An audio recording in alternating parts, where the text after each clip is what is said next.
जय हिंद स्टूडेंट्स, कैसे हैं आप सभी लोग। उम्मीद करता हूँ सभी बहुत ही बढ़िया होंगे। सो गाइज, हम लोग जो है वो डिस्कस करेंगे 22 और 23 फरवरी 2023 के करंट अफेयर्स को। और ये जो करंट अफेयर्स है ये आपके सिविल सर्विसेज के लिए काफ़ी इंपॉर्टेंट करंट अफेयर्स है, प्रीलिम्स और मेंस दोनों पॉइंट ऑफ व्यू से। तो एक एक करके टॉपिक्स को हम लोग डिटेल में कवर करेंगे। एंड आप लोग Jha sir academy for IAS को जो है वो ज्वाइन कर सकते हैं। ये हमारे सक्सेसफुल कैंडिडेट्स हैं और अभी रिसेंटली एक यूपीपीसीएस के स्टूडेंट का भी हमारा सिलेक्शन हुआ है। एंड आप लोग के लिए एक बहुत बेहतरीन चीज़ मैं लेकर आया हूँ। मात्र 577 रुपीज़ पर मंथ में जनरल स्टडीज़ की लाइव क्लासेस आपको मिलेंगी, लाइव कोर्स। अप्रैल से ये कोर्स शुरू हो रहा है। इसके अंदर सिर्फ 500 स्टूडेंट्स की कैपेसिटी है। मेरे ख्याल से ऑलरेडी अराउंड जो है वो 300 के आसपास स्टूडेंट जो है वो हो चुके हैं। जल्दी से जल्दी अपनी सीट्स को बुक कर लीजिए और तैयारी जो है वो बेहतरीन तरीके से शुरू करिए। और इसके अंदर और भी काफ़ी सारी एडवांस चीज़ें हम लोग जो है वो शुरू कर रहे हैं, जैसे कि पीपीटी के थ्रू पूरा मटेरियल जो है वो आपको प्रोवाइड किया जाएगा, दिया जाएगा। पूरी अंडरस्टैंडिंग एक्सप्लेनेशन जो है वो पीपीटी मॉडल पर हम लोग कंडक्ट करेंगे। इसके अलावा भी काफ़ी सारे कोर्सेज हैं हमारे, और सभी कोर्स की फीस अब एक ही रहने वाली है, 577। तो ये सब जो टॉपिक्स हैं हमारे, जिनको हम लोग डिटेल में जो है वो एक एक करके डिस्कस करेंगे। काफ़ी सारे टॉपिक्स हैं, काफ़ी इंपॉर्टेंट टॉपिक्स हैं। और सिर्फ इतने ही टॉपिक्स नहीं है, इसके बाद स्टेट पीएससी के पॉइंट ऑफ व्यू से और वनडे एग्जामिनेशन के पॉइंट ऑफ व्यू से भी आपके लिए टॉपिक्स जो है वो कुछ मैं आज से शुरू कर रहा हूँ। तो आज से जो है वो हम लोग मेन सिविल सर्विसेज जो यूपीएससी के प्रीलिम्स और मेंस के टॉपिक्स तो कवर करते ही हैं, बट उसके बाद प्रीलिम्स के पॉइंट ऑफ व्यू से भी टॉपिक्स को जो है वो कवर करेंगे। और वनडे एग्जामिनेशन है कि जिस भी गवर्नमेंट एग्जामिनेशन में करंट अफेयर्स आ सकता है, वो पूरी चीज़ें जो है वो सब कवर की जाएंगी। चलिए, इलेक्शन कमीशन और पार्टी सिंबल से रिलेटेड ये टॉपिक हम लोग को जो है वो देखने को मिल रहा है। तो मेरा क्वेश्चन है कि पार्टी के सिंबल्स को जो है वो कौन अलॉट करता है। जो पार्टी को अलग अलग सिंबल मिलते हैं ना, चुनाव चिन्ह जिसको हम लोग बोलते हैं, राइट। तो पार्टी के चुनाव चिन्ह जो होते हैं, तो उसको जो है वो कौन अलॉट करता है, तो इलेक्शन कमीशन ऑफ इंडिया। ये फैक्ट आपको ध्यान में रखना है कि इलेक्शन कमीशन ऑफ इंडिया जो है वो बेसिकली अलॉट करता है ये पार्टी के सिंबल्स, और साथ ही साथ रिकॉग्नाइज करता है पॉलिटिकल पार्टी को एज अ नेशनल पार्टी या फिर स्टेट पार्टी के तौर पर। तो अभी रिसेंटली ये टॉपिक न्यूज़ में इसलिए आया क्योंकि एकनाथ शिंदे जो है शिवसेना के, तो उनको उनको जो है वो ऑफिशियल नेम जो है वो दिया जा रहा है, और उनको जो है वो एक सिंबल जो है वो पार्टी का सिंबल जो है वो दिया जा रहा है, जिसमें धनुष और एरो हम लोग को जो है वो देखने को मिल रहा है। धनुष बाण जो है वो हम लोग को देखने को मिल रहा है, बो एंड एरो।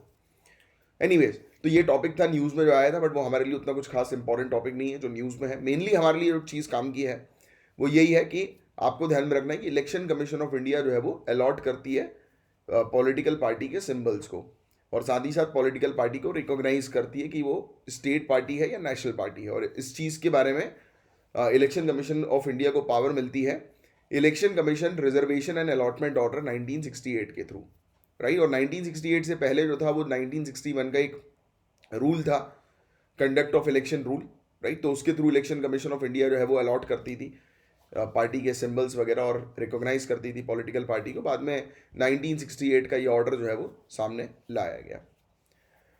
बस इतनी सी चीज़ है, इसके अंदर और कुछ खास नहीं है, राइट। तो ये चीज़ आपको ध्यान में रखना। और एक बेसिक चीज़ मैं आपको बताता हूँ कि प्रोसेस पूरी किस प्रकार से काम करती है। कुछ 200 सिंबल्स होते हैं इलेक्शन कमीशन के पास, 200 सिंबल्स के आसपास कुछ होता है। तो ये क्या करती है इलेक्शन कमीशन, वो सिंबल्स जो है वो सामने रख देती है पॉलिटिकल पार्टी के, और पॉलिटिकल पार्टी को जो है वो टोटल 3 सिंबल्स चूज करने होता है, 3 सिंबल्स। और इन तीनों में से उसको कौन सा मिलेगा वो डिसाइड होगा first come first serve basis पर। मतलब कि पहले जिसने जो है वो प्रायोरिटी पे जो है वो 1 और 2 रख दिया, तो उनको जिसने पहले प्रायोरिटी पे 1 रखा तो उसको पहले वो 1 मिल जाएगा, सेकंड जिसने रखा तो दूसरा उसको मिल जाएगा, थर्ड को लास्ट वाला मिल जाएगा। तो ऐसे करके पॉलिटिकल पार्टी 3 सिंबल जो है वो चूज कर सकती हैं, और उन तीनों में से कोई भी एक सिंबल जो है वो अलॉट होता है पॉलिटिकल पार्टी को, राइट। तो ये चीज़ है जिसके बारे में आप लोग को थोड़ा सा ध्यान में रखना है, बस और कुछ नहीं है इस पर्टिकुलर टॉपिक के अंदर, इतनी सी चीज़ है। अब ये टॉपिक काफ़ी ज़्यादा इंपॉर्टेंट है, special marriage act. If I am not wrong 1954, yes 1954 का ये स्पेशल मैरिज एक्ट है। देखिए गाइस, आपको एक चीज़ पता है कि चाहे शादी की बात हो, डिवोर्स की बात हो, बच्चे को अडॉप्ट करने की बात हो, तो ये सब कुछ ऐसी चीज़ें होती हैं जो कि पर्सनल लॉ से डील करती है। जैसे कि शादी से रिलेटेड, डिवोर्स से रिलेटेड, जैसे हिंदू लॉ हम लोग को देखने को मिलता है, या फिर मुस्लिम लॉ हम लोग को देखने को मिलता है, शरीयत लॉ। तो क्या होता है कि ये बेसिकली पर्सनल लॉज हैं जो कि इन सब मैटर पर डील करते हैं, राइट। बट जब लोग इंटर रिलीजियस मैरिजेस वगैरह जो है वो करते हैं, यानी कि एक कपल है, अलग अलग धर्म से हैं, जब वो मैरिज करते हैं तो उनकी मैरिज को जो है वो रजिस्टर किया जाता है इस स्पेशल मैरिज एक्ट 1954 के थ्रू। तो ये वाला पॉइंट बिल्कुल क्लियर रखना। अच्छा, एक और डिफरेंस मैं आपको बताता हूँ। जो ये पर्सनल लॉज जो होते हैं ना, इसमें जैसे कि कोई कपल शादी कर रहे होते हैं तो शादी से पहले दोनों में से किसी एक कपल को अपने रिलीजन को जो है वो कन्वर्ट करना होता है, राइट। दोनों में से एक कपल को रिलीजन कन्वर्ट करना होता है। बट स्पेशल मैरिज एक्ट के अंदर ये रिलीजन कन्वर्ट करने का कहीं भी प्रोविजन नहीं है। बात समझ में आई? तो ये चीज है। तो अभी क्या है कि काफी सारे केसेस हम लोग को जो है वो नजर आ रहे हैं स्पेशल मैरिज एक्ट 1954 के थ्रू, राइट। काफी सारे जो कपल्स जो है वो इस कानून के थ्रू जो है वो अपनी शादी को संपन्न बना रहे हैं, रजिस्टर कर रहे हैं शादियों को। तो स्पेशल मैरिज एक्ट 1954 जो है वो शादी करवाता है, ये सिविल मैरिज जो है वो कंडक्ट करवाता है। तो ये फैक्ट आप ध्यान में रखिएगा। और जैसे कि हम लोग को जो पर्सनल लॉज देखने को मिलते हैं, मुस्लिम marriage act 1954, Hindu marriage act 1955, तो इसमें ये होता है कि किसी भी पर्टिकुलर व्यक्ति को, यानी कि दोनों कपल में से किसी एक कपल को जो है वो अपने रिलीजन को कन्वर्ट करना होता है शादी से पहले। बट स्पेशल मैरिज एक्ट के अंदर ऐसा कोई प्रोविजन नहीं है कन्वर्जन का, राइट। और एक एक चीज इसके अंदर थी स्पेशल मैरिज एक्ट के अंदर, जो हालांकि आज की डेट में खत्म हो चुकी है। वो ये चीज थी कि जब भी कभी शादी होती थी एक कपल के बीच में, तो 30 डेज का एक नोटिस पीरियड जो है वो रहता था। यानी कि कपल जो है वो जाकर मैरिज ऑफिसर को बताते थे कि हमें जो है वो शादी करनी है, तो मैरिज ऑफिसर उनसे उनकी डिटेल ले लेते थे और फिर अपने ऑफिस के बोर्ड पर उनके बारे में मेंशन कर देते थे, राइट। कि अगर पब्लिकली किसी को कोई प्रॉब्लम हो तो वो जो है वो मैरिज ऑफिसर से बात कर सकें, यानी कि इस शादी से किसी को आपत्ति है तो आप बात कर सकते हो, यानी कि पब्लिक के लिए। तो वो नोटिस जो है वो जारी कर दिया जाता था। अब क्या होता है कि आपको ऑलरेडी पता है कि हमारी कंट्री के अंदर जो इंटरफेथ मैरिज वगैरह जो हम लोग को देखने को मिलती है, सोसाइटी उसको ईजिली एक्सेप्ट नहीं करती, बहुत सारे इश्यूज हैं। अभी तो फिर भी चलो ठीक है, धीरे धीरे करके चीज़ें डेवलप हो रही हैं, राइट। बट अभी भी हैं, ऐसा नहीं बोलेंगे हम लोग कि अभी भी नहीं है। कट्टरता अभी भी है लोगों के बीच में धर्म वगैरह को लेकर, राइट। और भारी कट्टरता, तो लोग मार डालते हैं कपल्स को, राइट। बहुत सारी ऐसी चीज़ें हम लोग को देखने को मिलती हैं, राइट। तो हुआ ये है कि अभी कुछ समय पहले की बात है, 2021 से, आई am not wrong, yes, Allahabad high court, और उससे पहले भी 2009 में दिल्ली हाई कोर्ट, इन्होंने जो है ये चीज़ क्लियरली बोल दी थी कि जो मैरिज ऑफिसर होंगे उन्हें अपने ऑफिस के अंदर जो है वो ये जो शीट जो होती है ना जिसमें लिखा रहता है कि इन लोगों का विवाह हो रहा है इस तारीख से पहले, अगर किसी को आपत्ति है तो वो आकर जो है वो एप्लीकेशन जो है वो जमा कर दें और मैरिज ऑफिसर से आकर मिलने, अगर किसी को आपत्ति है तो इनके विवाह को लेकर। तो ये चीज़ जो है वो रहती है। तो Delhi high court, Allahabad high court ने क्लियर कर दिया कि ये चीज़ मैंडेटरी नहीं है। और इवन ये कपल के ऊपर जो है वो चॉइस जो है वो छोड़ दिया कि कपल जो है वो डिसाइड कर सकते हैं कि उनको ये पब्लिश करवाना है कि नहीं करवाना है। That's it. क्लियर हुआ ये वाला पॉइंट? तो ये स्पेशल मैरिज एक्ट से रिलेटेड एक छोटा सा टॉपिक था जिसके बारे में आपको एक आइडिया होना चाहिए। बाकी एक काफ़ी इंपॉर्टेंट टॉपिक है ये स्पेशल मैरिज एक्ट का। अब म्यांमार, अब गाइस आपको ऑलरेडी पता है कि म्यांमार की स्थिति कैसी है। म्यांमार के अंदर हम लोग को मिलिट्री कूप देखने को मिला है। I think you guys are aware about military coup. Myanmar के अंदर 2021 फरवरी, if I am not wrong, वहां पर जो है वो मिलिट्री कूप हो गया। वहां की मिलिट्री ने जो है वो म्यांमार की सरकार को हटाकर खुद जो है वो कंट्रोल कर लिया पूरी कंट्री के ऊपर।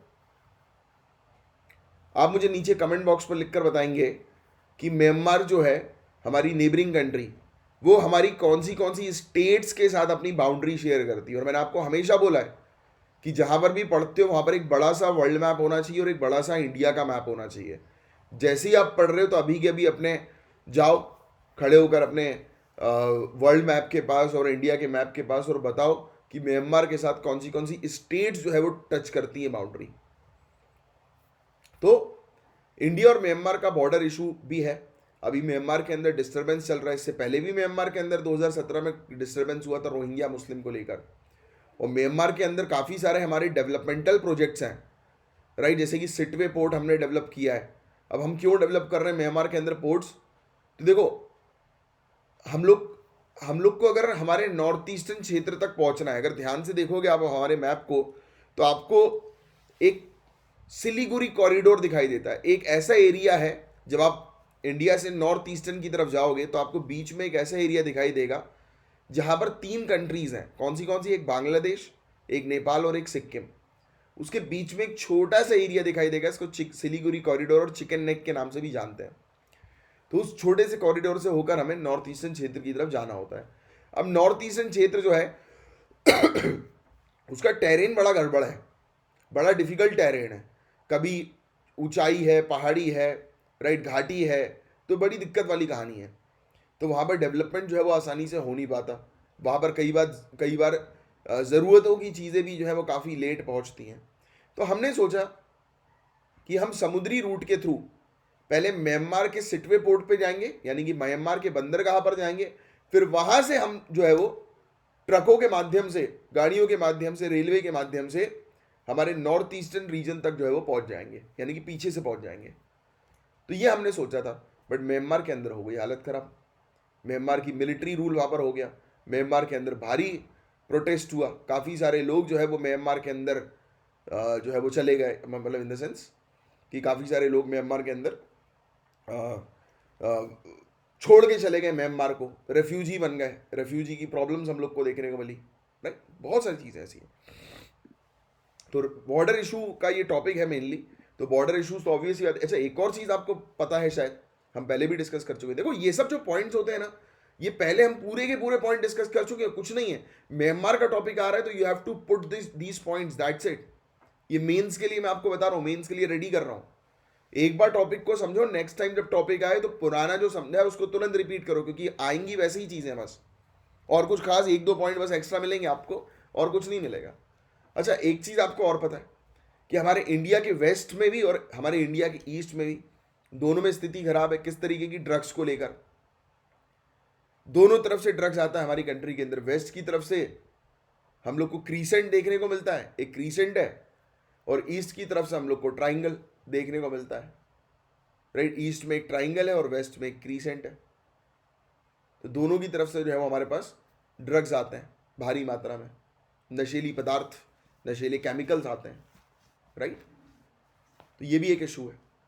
एनीवेज, तो ये म्यांमार के बारे में हमने कुछ बातें करी। अब थियोरिटिकली जो है वो चीज़ों को देख लेते हैं। तो recently minister for tourism, culture and development of north eastern region, donor ministry जिसको हम लोग बोलते हैं, इन्होंने मीटिंग करी मिनिस्टर फॉर बॉर्डर अफेयर्स के साथ म्यांमार के।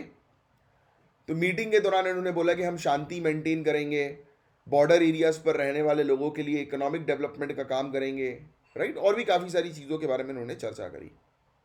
इनने बोला कि शांति को वापस लेकर आएंगे, राइट, शांति मेंटेन करेंगे, सुरक्षा सिक्योरिटी मेंटेन करेंगे, म्यांमार के अंदर डेवलपमेंट प्रोजेक्ट जितने भी चल रहे हैं उसको दोबारा से शुरू कर देंगे, इम्प्लीमेंट करना शुरू कर देंगे। तो ऐसी काफ़ी सारी चीज़ों के बारे में जो है वो चर्चाएं हुई।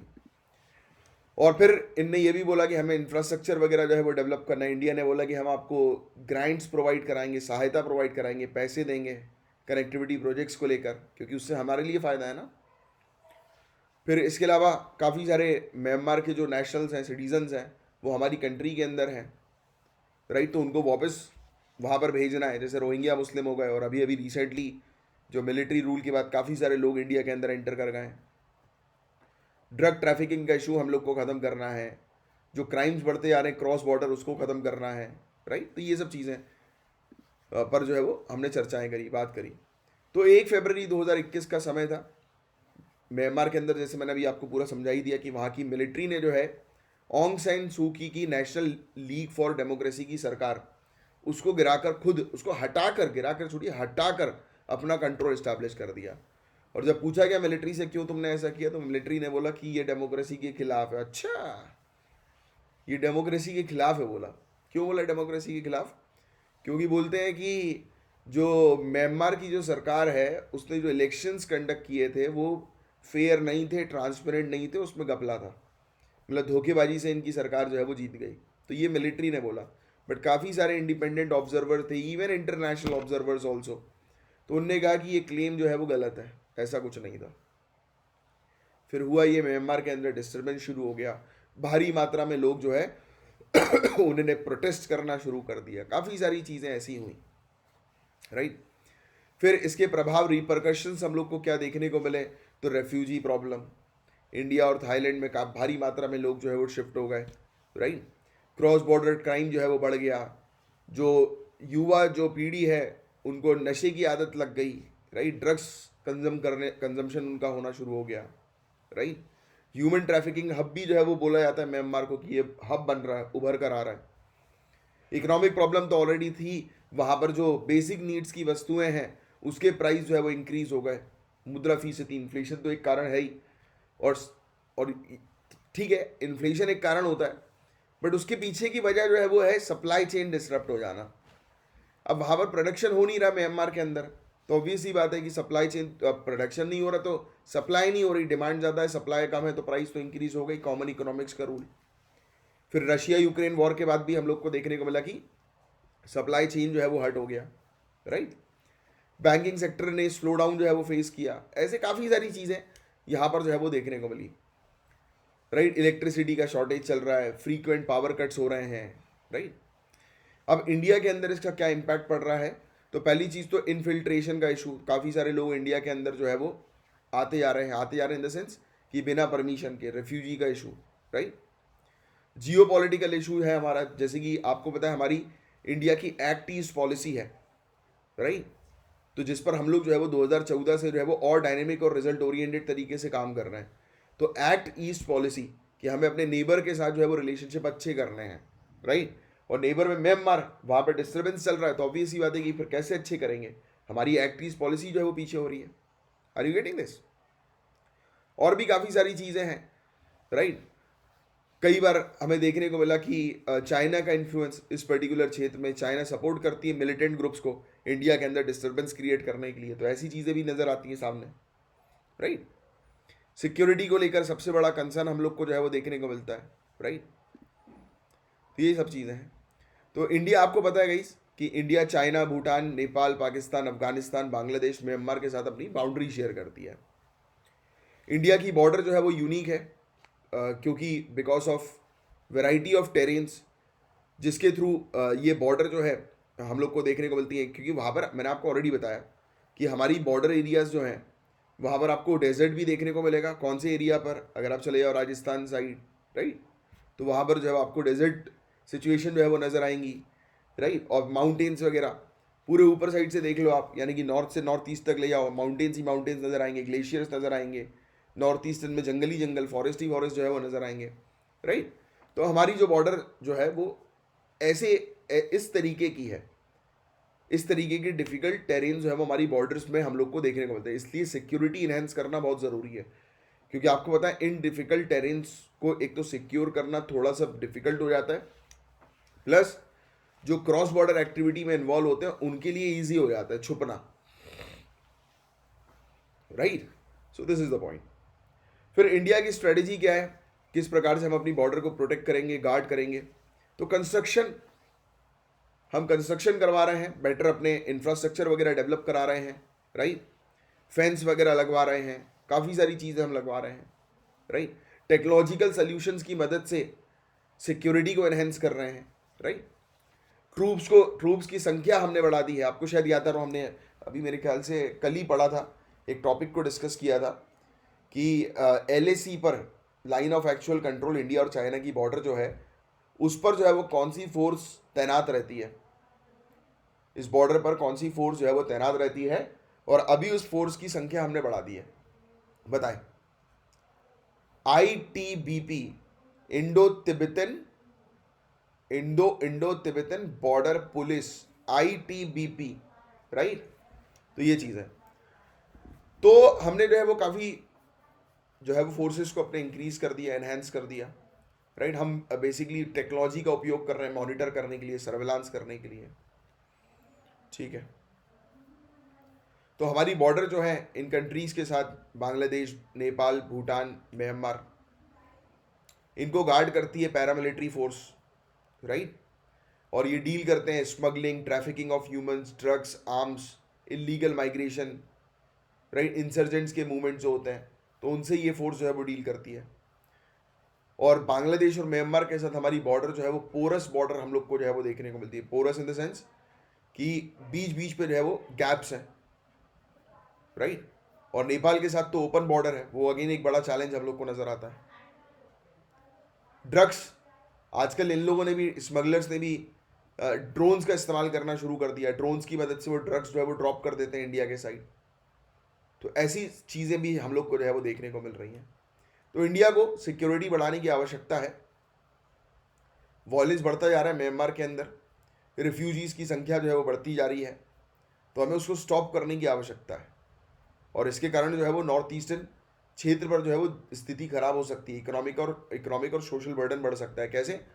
अगर वहाँ से लोग आएंगे तो ऑब्वियस ही बात है कि यहाँ की इकोनॉमिक रिसोर्सेज को जो है वो कहीं ना कहीं कंज्यूम करेंगे, तो जिसके कारण जो है वो कमियाँ जो है वो या सेक्रीफाइस जो है वो इंडिजीनियस लोगों को करना पड़ सकता है।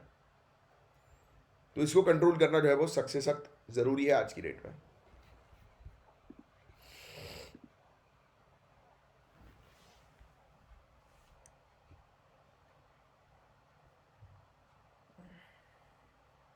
ठीक है, चलो आगे बढ़ते हैं। Tribal culture and sustainable development.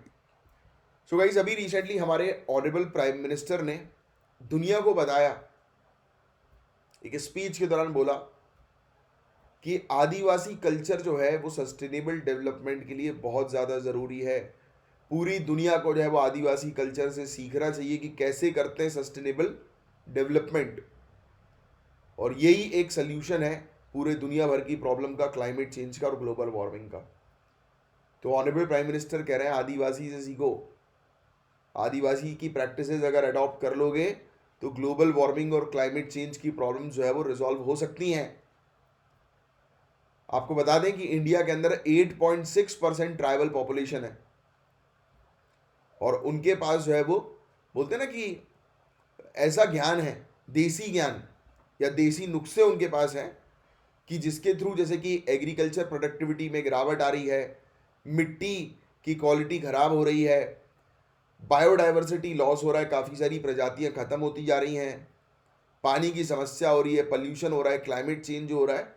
तो बोल रहे हैं कि आदिवासियों के पास जो है वो कुछ नुस्खे हैं, देसी नुस्खे, जिसकी मदद से आप ये सब प्रॉब्लम्स फेस नहीं करोगे। तो सस्टेनेबल डेवलपमेंट का मतलब तो आपको ऑलरेडी पता है, राइट? सतत विकास क्या होता है? तो it refers to a way of achieving economic growth and development that meets the need of present without compromising the ability of future generation. तो ये तो पढ़ चुके हो आप 50 बार।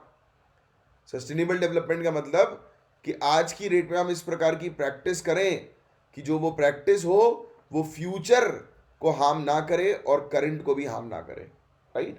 तो ये सब चीज़ें कि इकोनॉमिक ग्रोथ और डेवलपमेंट इस प्रकार से किया जाए कि प्रेजेंट की नीड्स को फुलफिल करके फ्यूचर को जो है वो डिस्ट्रॉय ना करें, फ्यूचर जनरेशन के लिए चीज़ें खराब ना करें।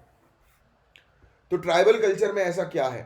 पहली चीज़ तो ये मिलकर एक साथ रहते हैं, यानी कि शेयर्ड रिसोर्सेज, शेयरिंग, एक दूसरे के साथ चीज़ें शेयर की जाती हैं। और आजकल लोग जो हैं वह आइसोलेटेड हो गए।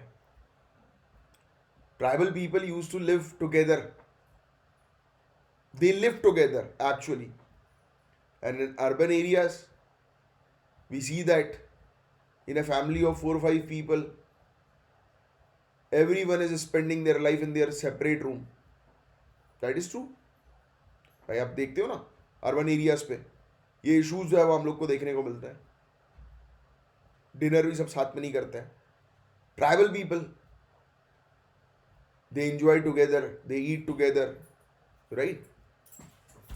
सो दीज आर सम थिंग्स जो आपको थोड़ा सा ध्यान में रखना है। Then connection with nature, tribal लोगों का नेचर के साथ अलग कनेक्शन होता है, पूजा करते हैं रेगुलर बेसिस पर और बहुत सीरियस लेते हैं अपनी चीज़ों को, अपने फॉरेस्ट को, राइट? आत्मनिर्भर होते हैं ये लोग, सेल्फ सफिशिएंट होते हैं, राइट? इनकी खुद की स्पिरिचुअल बिलीव होती है जिसमें वर्शिप करते हैं अपने पूर्वजों की, राइट?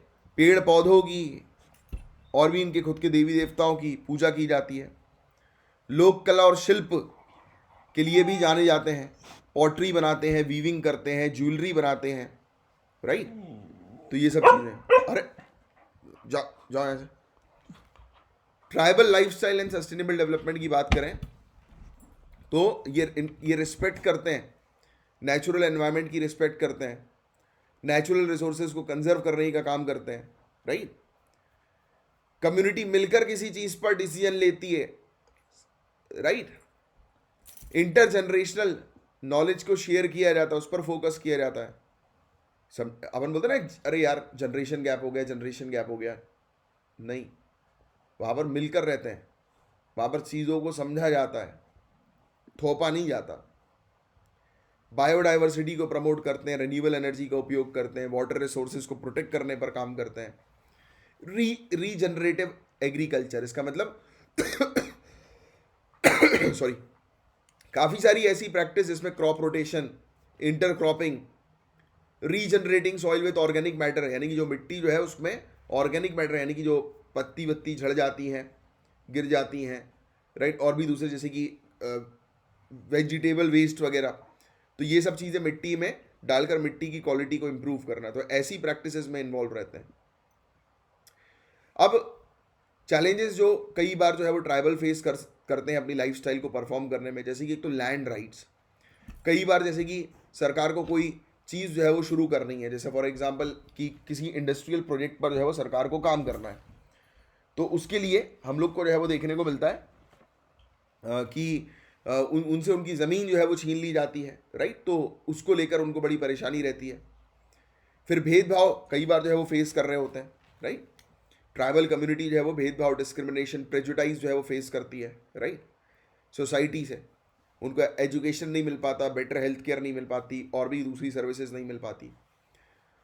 और क्लाइमेट चेंज के कारण, अब देखो रेनफॉल्स की अगर बात करें, रेनफॉल पैटर्न की, तो आपको ऑलरेडी पता है कि जो रेनफॉल जो है वो प्रॉपर तरीके से हम लोग को देखने को मिल रहा है कि अनइवन डिस्ट्रीब्यूशन ऑफ रेनफॉल हो गया। कहीं पर बारिश हो रही है, कहीं पर नहीं हो रही। पहले जिस जगह पर बारिश होती थी, आजकल उस जगह पर जो है वो बारिश नहीं हो रही है, राइट। तो ऐसी चीज़ें हम लोग को देखने को मिल रही है। डिफॉरेस्टेशन की प्रॉब्लम जो है वो बढ़ गई है, तो इनके कारण जो है वो इनको बहुत सारी प्रॉब्लम जो है वो फेस करनी पड़ रही है, राइट, जिसके लिए कभी रिस्पॉन्सिबल थे ही नहीं इन सब इशूज़ के लिए। फिर सोशियो इकोनॉमिक मार्जिनलाइजेशन, जैसे मैंने आपको ऑलरेडी बताया कि इनके पास एक्सेस नहीं है एजुकेशन, हेल्थ केयर का, इकोनॉमिक अपॉर्चुनिटी का, तो इसके कारण जो है ये और गरीबी की तरफ जो है वो जा रहे हैं। कल्चरल एसिमिलेशन, काफ़ी सारी ट्राइबल कम्युनिटीज़ फेस कर रही हैं प्रेशर कि जिससे कि वो डोमिनेंट कल्चर में जो है वो अपने आप को एसिमिलेट कर लें, मतलब जो बड़ा कल्चर जो है, डोमिनेटिंग कल्चर जो है, उसमें शामिल हो जाएं, राइट, और अपनी खुद की चीज़ों को जो है वो ख़त्म कर दें। पॉलिटिकल रिप्रेजेंटेशन की कमी हम लोग को देखने को मिलती है, राइट। आजकल हेल्थ से रिलेटेड चैलेंजेस तो सबसे ज़्यादा हैं ही। इसके अलावा सरकार के क्या क्या इनिशिएटिव है ट्राइबल कल्चर को प्रोटेक्ट करने के लिए, कंजर्व करने के लिए? तो संकल्प से सिद्धि, मिशन वंदन, तो गवर्नमेंट ने प्लान किया कि वो 50,000 वंदन विकास केंद्र जो है वो स्टैब्लिश करेंगे और 30,000 हाट बाजार जो है वो स्टैब्लिश करेंगे। तो ये सरकार का इनिशिएटिव था। Institutional support for development and marketing of tribal products या प्रोड्यूस, ये सेंट्रल सेक्टर स्कीम है। ट्राइब्स इंडिया आउटलेट्स हम लोग को देखने को मिल रहा है, right. Particularly vulnerable tribal group का डेवलपमेंट, क्या होता है पर्टिकुलरली वल्नरेबल ट्राइबल ग्रुप? ऐसे ट्राइबल ग्रुप जो ट्राइबल तो ऑलरेडी पिछड़े हैं, उन पिछड़ों में से भी जो पिछड़े हैं वो पर्टिकुलरली वल्नरेबल ट्राइबल ग्रुप्स हैं। हमारी कंट्री में टोटल ये 75 है, 75 है। और इसके अलावा ट्राइबल रिसर्च इंस्टीट्यूट्स को सपोर्ट कर रही है सरकार। ट्राइबल फेस्टिवल, रिसर्च इंफॉर्मेशन, मास एजुकेशन, इस पर फोकस करती है। स्कॉलरशिप दे रही है ट्राइबल बच्चों को। National schedule tribe finance and development corporation को सपोर्ट कर रही है, right. Vocational training tribal areas पर शुरू की जा रही है, जिससे कि ट्राइबल पीपल जो है वो स्किल जो है वो डेवलप कर सकें, राइट। मैकेनिज्म लेकर आ रही है मार्केटिंग के लिए माइनर फॉरेस्ट प्रोड्यूस के, राइट, ट्राइफेड के माध्यम से, आपको शायद पता हो, हमने कई बार डिस्कस कर चुका है। तो ये है गाइस पूरा ओवरऑल टॉपिक। मैं उम्मीद करता हूँ पूरी चीज़ आपको क्रिस्टल क्लियर समझ में आ गई होगी। ठीक है, आगे बढ़ें, चलिए। Organ transplants in India, very important topic, organ transplantation से रिलेटेड। तो न्यूज आई है कि गवर्नमेंट ने रिमूव किया है age cap cadaver organ transplant के लिए। एज कैप मतलब कैडेवर मतलब कि जिन लोगों की जो है वो मृत्यु हो जाती है, तो उसमें जो है वो, जैसे आपको पता है कि जो जो जिन लोगों की डेथ हो जाती है तो उनकी फैमिली डिसीजन ले सकती है उनके ऑर्गन्स जो है वो डोनेट करने की, या कई बार बॉडी भी जो है वो मेडिकल इंस्टीट्यूशंस को जो है वो दे दी जाती है, कि जिससे कि मेडिकल इंस्टीट्यूशन में, यानी कि मेडिकल स्टूडेंट जो है वो सीख सकें, राइट। तो उस आपको पता होगा, ये बेसिक चीज़ है। सो union ministry of health and family welfare ने रिसेंटली रिमूव कर दिया है क्लॉज कि जो लोग जिनकी उम्र 65 ईयर्स के ऊपर की है उनको जो है वो कैडेवर ऑर्गन ट्रांसप्लांट जो है वो रिसीव नहीं होगा। कैडेवर मतलब कि मतलब जिस व्यक्ति की मृत्यु हो गई है उसके बाद जो उसके ऑर्गन्स जो निकाले जाते हैं तो वाला उसको जो है वो ट्रांसप्लांट नहीं किया जाएगा, राइट। ये पहले मिनिस्ट्री ने जो है वो ये वाला क्लॉज जो है वो निकाला था, अब इस क्लॉज को जो है वो मिनिस्ट्री ने हटा दिया है। अब कैडेवरिक डोनेशन के अंदर हम लोग को ऑर्गन्स डोनेशन देखने को मिलते हैं, जैसे कि heart, lungs, kidney, liver, pancreas brain dead people के निकाल लिए जाते हैं। ये लिख लो, ये चीज़ इंपॉर्टेंट है कि एक ब्रेन डेड पर्सन से जो है वो क्या क्या चीज़ें निकाल ली जाती है। Heart, lungs, kidney, liver, pancreas, 5 चीज़ें हैं। टिश्यू डोनेशन भी होता है, टिश्यू निकाल लिया जाता है, skin, corneas, tendons, bone, brain dead person से, right, as well as heart dead person से। तो ये चीज़ काफ़ी सारी स्टेट जैसे कि केरला, महाराष्ट्र, ये फीस चार्ज करते हैं, राइट। 5,000 से लेकर 10,000 रुपये तक पे, मतलब रजिस्टर करने के लिए, राइट, ऑर्गन ट्रांसप्लांट पेशेंट्स को रजिस्टर करने के लिए। इससे पहले हेल्थ मिनिस्ट्री ने प्रपोज किया था one nation one policy organ donation और ट्रांसप्लांटेशन के लिए, राइट। ये काफ़ी इंपॉर्टेंट टॉपिक है। मेजर हाइलाइट्स जो है वो इस पर्टिकुलर टॉपिक के अंदर हम लोग को क्या देखने को मिल रहे हैं कि जो रजिस्ट्रेशन जो है ऑर्गेनिक रेसिपिएंट्स का, तो उसको सरकार ने जो है वो बोला है कि the government removes the need for domicile registration to receive the organ from a particular state और यूनियन टेरिटरी। तो पहले क्या होता था कि पहले जब रूल्स बनाए गए थे तो ये कहा गया था कि एक अगर कोई व्यक्ति जिसको ऑर्गन चाहिए उस स्टेट के अंदर, तो मतलब और गवर्नमेंट की सहायता से, तो वो व्यक्ति जो होना चाहिए वो वहीं का निवासी, उस स्टेट का निवासी होना चाहिए, उस स्टेट का डोमिसाइल होना चाहिए। अब इस क्लॉज को हटा दिया गया। सभी स्टेट्स एंड यूनियन टेरिटरीज को जो है वो डायरेक्शन दिया गया कि वो किसी प्रकार की फीस जो है वो चार्ज नहीं करेंगे ऑर्गन, मतलब जो जिनको ऑर्गन चाहिए उसको रजिस्टर करने के लिए, राइट। तो ये चीज़ है। पेशेंट को जो है वो एक यूनिक आईडी जो है वो अलॉट की जाएगी नोटो के थ्रू, राइट, NOTTO के थ्रू, और जिसके अंदर इवन जो जैसे कि पेशेंट जो है वो मल्टीपल हॉस्पिटल जो है वो अलग अलग स्टेट्स के अंदर चेंज कर सकते हैं, यानी कि एक व्यक्ति जो है वो पूरी कहीं पर भी किसी भी जगह पर उसको ऑर्गन का एक्सेस जो है वो मिल सकता है। फिर एज बार हटा दिया।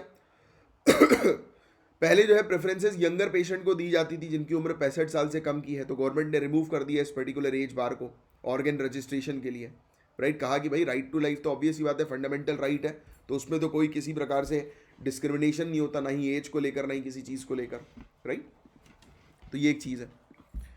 फिर अब देखो ये चीज़ समझो, transplantation of human organ act THOA 1994, तो ऑर्गन रिट्रीवल, स्टोरेज, ट्रांसप्लांटेशन, तो ये इस कानून के थ्रू जो है वो गवर्न किया जाता है। तो आपको ध्यान में रखना है कि ऑर्गन ट्रांसप्लांटेशन का ये कानून है 1994 का, राइट। और इस पर्टिकुलर कानून को जो है वो काफ़ी सारी स्टेट्स ने अडॉप्ट किया हुआ है, बट काफ़ी सारे एस्पेक्ट्स में वेग है, फालतू है, काफ़ी सारी चीज़ें इसमें प्रॉपर तरीके से इम्प्लीमेंटेशन नहीं हो रहा, यानी कि कॉमन तरीके से हर एक स्टेट जो है वो एक तरीके से इम्प्लीमेंट नहीं कर रही, काफ़ी कन्फ्यूजन भी हो रहा है। गवर्नमेंट अब काम कर रही है वन नेशन वन पॉलिसी की अप्रोच के ऊपर कि भाई अलग अलग स्टेट्स में जो ऑर्गन ट्रांसप्लांटेशन को लेकर अलग अलग पॉलिसीज है सबको खत्म करो, हम एक सिंगल यूनिवर्सल पॉलिसी जो है वो इंडिया के लिए चलाएंगे, राइट। फिर इसके अलावा अवेयरनेस और एजुकेशन पर काम करने की आवश्यकता है, राइट, कि अवेयरनेस क्रिएट करो ऑर्गन डोनेशन से। This is very important because you guys are aware about it कि हमारी कंट्री के अंदर जो ब्रेन डेड पर्सन होते हैं या जिनकी मौत वगैरह एक्सीडेंट्स वगैरह में हो जाती है, तो उनकी फैमिली जो है वो they don't like donate the organs of the disease, मतलब जो व्यक्ति की मौत हो गई है उसके ऑर्गन जो है वो डोनेट नहीं करते। क्यों? Just because of a belief कि अगले जन्म में जो है वो अगर इसके ऑर्गन निकाल लिए जाएंगे तो अगले जन्म में उनको पूरे ऑर्गन जो है वो नहीं मिलेंगे। I think you guys are aware about it, but actual में ऐसा नहीं होता, राइट। आप भी जानते, पढ़े लिखे हैं आप।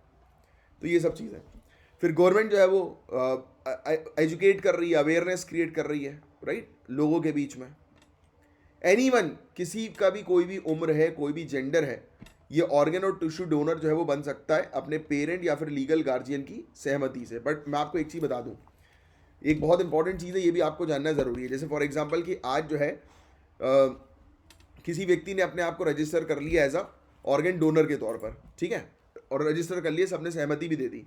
बट जिस समय उसकी डेथ हुई, उसके बाद उसके अगर फैमिली वालों ने मना कर दिया कि नहीं हमें ऑर्गन जो है वो नहीं निकालने हैं, तो कोई भी अथॉरिटी जो है वो उसके ऑर्गन नहीं निकाल सकती। I think you guys are aware about it. तो अभी सरकार एजुकेशन पर जो है वो काम कर रही है, एजुकेट करने पर काम कर रही है, अवेयरनेस क्रिएट करने पर काम कर रही है। And living person can only donate to immediate blood relation. और ये क्लॉज भी है कि जो जीवित व्यक्ति है वो जिसको भी उसको डोनेट करना है तो सिर्फ अपने ब्लड रिलेशन में जो लोग आते हैं सिर्फ उन्हीं को ही डोनेट किया जा सकता है। वाइल एक ब्रेन डेड पर्सन जो है वो डोनेट कर सकता है 20 ऑर्गन्स और टिश्यू से भी ज़्यादा, राइट। तो ये चीज़ हम लोग को जो है वो देखने को मिल रही है। तो ये चीज़ें हैं जिसको थोड़ा सा आपको ध्यान में रखना है। और हेल्थ मिनिस्ट्री ने जो है वो स्टेट्स को इंस्ट्रक्शन दिए हैं कि वो मतलब रजिस्ट्रेशन फीस जो है वो पेशेंट से चार्ज ना करें, जो आज की रेट में 5 से 10 हज़ार रुपये रजिस्ट्रेशन फीस जो है वो चार्ज की जाती है, राइट। तो ये चीज़ें, इसके अलावा स्कूल करिकुलम में भी चैप्टर जो है वो लाया जाए ऑर्गन डोनेशन की अवेयरनेस से रिलेटेड, राइट। इंडिया के अंदर ऑर्गन ट्रांसप्लांट का क्या सिनेरियो है, तो number of organ transplant India के अंदर बढ़ गए हैं 3 गुना ज़्यादा 2013 से 2022 के बीच में। एक समय था 5,000 के आसपास हुआ करते थे, आज की डेट में 15,000 से भी ज़्यादा हो गए। मोस्ट कॉमन ऑर्गन ट्रांसप्लांट होता है किडनी का, फिर लीवर, फिर हार्ट, फिर लंग, पेनक्रियास, राइट। तो ये सब चीज़ें 2022 में ही हम देखें तो लगभग 12,791, आप कह सकते हो कि 12,800 लिविंग डोनर ट्रांसप्लांटेशन हुआ। अच्छा, आपको पता है ये जो बोलते हैं ना किडनी बेच दी गई, किडनी बेच दी गई, ऐसा भी होता है। इसलिए सरकार ने पता है रिलेटिव की बात करी कि अगर कोई लिविंग व्यक्ति अपने ऑर्गन डोनेट कर रहा है तो वो उसी को डोनेट कर सकता है जो उसके कोई लिविंग रिलेटिव है, राइट। तो ये चीज़ें हम लोग को देखने को मिलती है। फिर 2022 में ही नियरली 13,000 के आसपास या 12,800 के आसपास लिविंग डोनर ट्रांसप्लांट हम लोग को देखने को मिले। और करीब 3,000 आप कह सकते हो, 2,500 3,000 के आसपास जो ब्रेन डेड पर्सन थे उनके ट्रांसप्लांटेशन कंडक्ट किए गए। मात्र 14% ही ऑर्गन जो है वो डिजीज डोनर के नज़र आए। बाकी मेजॉरिटी ऑफ ऑर्गन जो हैं वो लिविंग डोनर्स के हम लोग को देखने को मिल रहे हैं, स्पेशली किडनी और लीवर डोनेशन के मामले में। लगभग सभी के सभी जो ब्रेन डेड पर्सन है डिजीज ऑर्गन डोनेशन जो है 2021 में वो हम लोग को 15 स्टेट्स के अंदर देखने को मिले। टॉप 5 स्टेट्स के अंदर 85% से भी ज़्यादा हम लोग को नज़र आ रहे थे। तो अब वो सब चीज़ इतने आंकड़े आपके लिए काम के नहीं है। तो क्या आवश्यकता है ऑर्गन डोनेशन को बढ़ाने की? तो इंडिया जो है वो 3rd highest number of transplant करती है पूरे दुनिया भर में। इंडिया के अंदर ट्रांसप्लांटेशन पूरे दुनिया भर में 3रे नंबर पर होता है। बट ऑर्गन्स की आवश्यकता बहुत ज़्यादा हाई है, right, because of population. Obviously lifestyle diseases बढ़ती जा रही है ना आज की रेट में, हार्ट अटैक, लंग्स कैंसर, ऐसी चीज़ें, लंग्स फेलियर, तो बहुत सारी चीज़ें जो है वो लाइफस्टाइल के कारण बढ़ती जा रही है। नियरली 1.5 लाख लोग मर जाते हैं रोड ट्रैफिक एक्सीडेंट में। और अपन ने तो डिस्कस किया हर 3 मिनट में एक व्यक्ति की रोड ट्रैफिक एक्सीडेंट में जो है वो मौत होती है, राइट। तो देखिए, और ऑर्गन ट्रांसप्लांटेशन हेल्प करता है कि वो हेल्थ केयर सिस्टम के ऊपर बर्डन को रिड्यूस करें, राइट।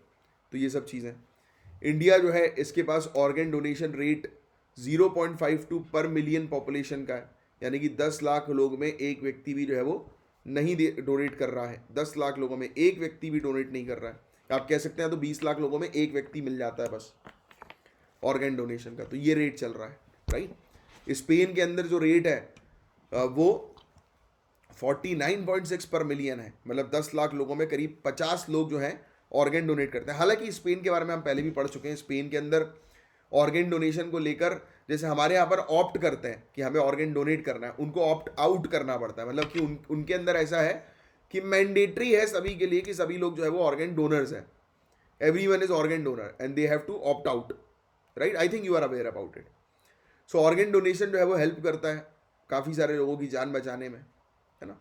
अब चैलेंजेस जो है वो ऑर्गन ट्रांसप्लांटेशन से रिलेटेड क्या है, एक तो अवेयरनेस की कमी हम लोग को देखने को मिलती है, डोनर्स की कमी है, लीगल एथिकल इश्यूज भी बहुत सारे हैं, ट्रांसपोर्टेशन का इशू है, उसको प्रिजर्व करने का इशू है, क्योंकि ऑर्गन निकाल लिया तो उसको अगर टाइम पीरियड के दौरान जो है वो यूज़ नहीं किया गया तो वो खराब हो जाएगा।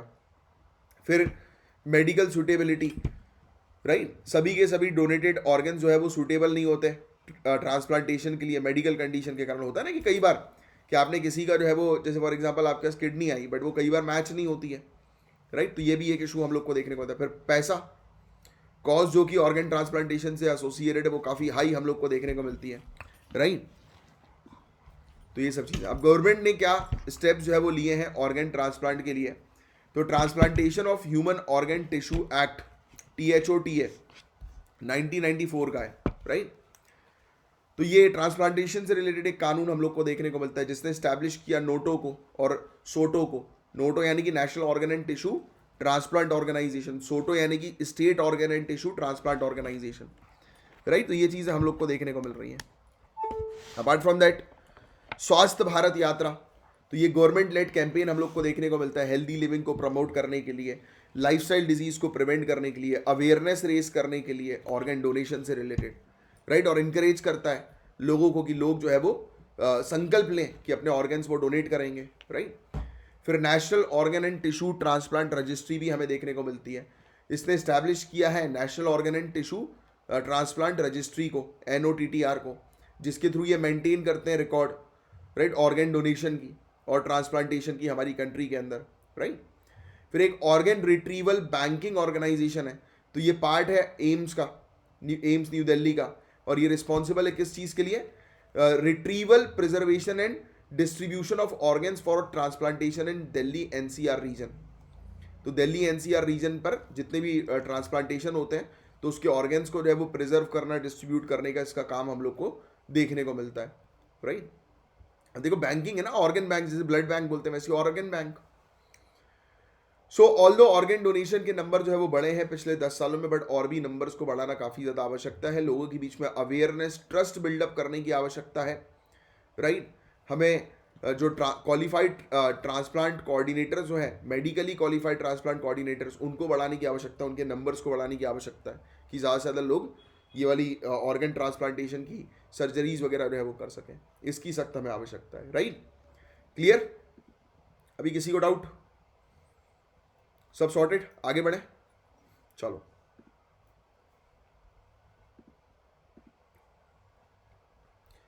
और लाइव क्लासेस हम लोग मॉर्निंग में ही जो है वो कंडक्ट करेंगे, बाकी यूट्यूब पर इसकी रिकॉर्डिंग जो है वो मिल जाएगी।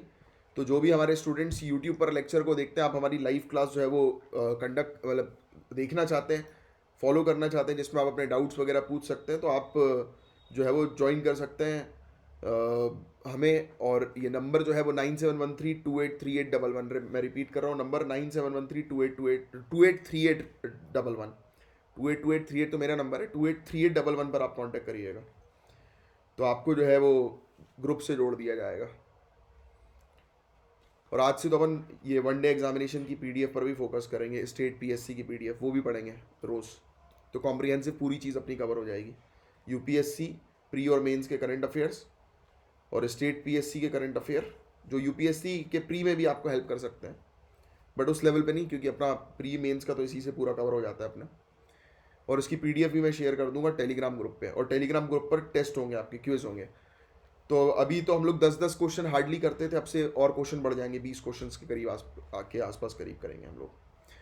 अब वर्ल्ड पैंगोलिन डे की बात की जा रही है, वर्ल्ड पैंगोलिन डे। तो वर्ल्ड पैंगोलिन डे जो है वो इसने सेलिब्रेट किया है अपना तीसरा, मतलब सेलिब्रेट किया जाता है हर साल फरवरी के तीसरे सैटरडे को। तो याद रखना वर्ल्ड पैंगोलिन डे। और pangolin is very important. Why it is very important? क्योंकि कोरोना वायरस के समय पर पैंगोलिन का बहुत जिक्र हुआ था कि पैंगोलिन की मदद से ये स्प्रेड हुआ है। याद आ रहा है आप लोगों को?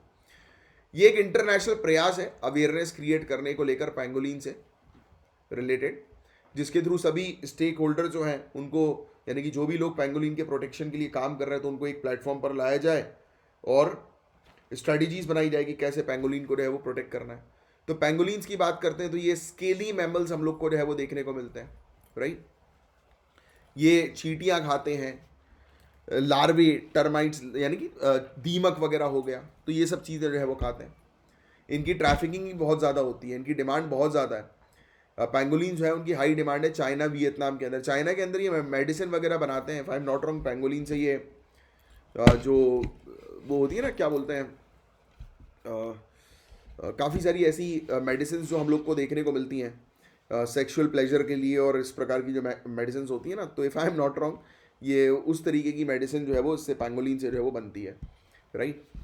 तो एक बार चेक कर लेना, फिर भी कहीं शायद मुझे याद आ रहा है मैंने पढ़ा है कि वो उस तरीके की मेडिसिन जो है वो तैयार करवाती है। एनीवेज, उनका मीट जो होता है वो उसको काफ़ी पसंद जो है वो किया जाता है।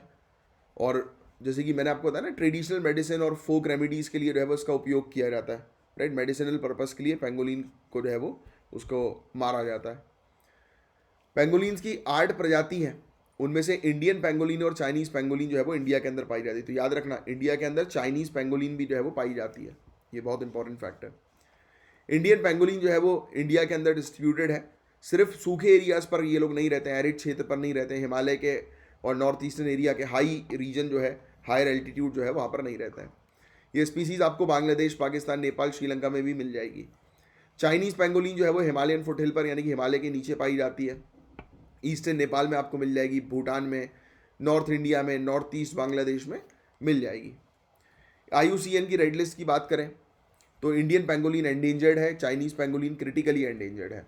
दोनों ही प्रजाति जो है शेड्यूल 1 पार्ट 1 जो वाइल्ड लाइफ प्रोटेक्शन एक्ट 1972 के हम लोग को देखने को मिलते हैं उसके अंदर आती हैं, राइट। अब देखो यार, ये हम लोग को एक कीड़ा देखने को मिल रहा है, ओमोर्गस खानदेश।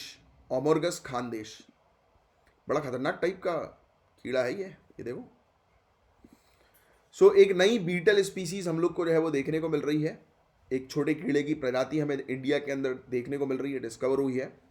और ये एक पर्टिकुलर पेपर जो न्यूजीलैंड बेस्ड जर्नल जोटाक्सा का था उसमें जो है वो रिलीज़ की गई है। एनीवेज, वो चीज़ अपने लिए काम की नहीं है।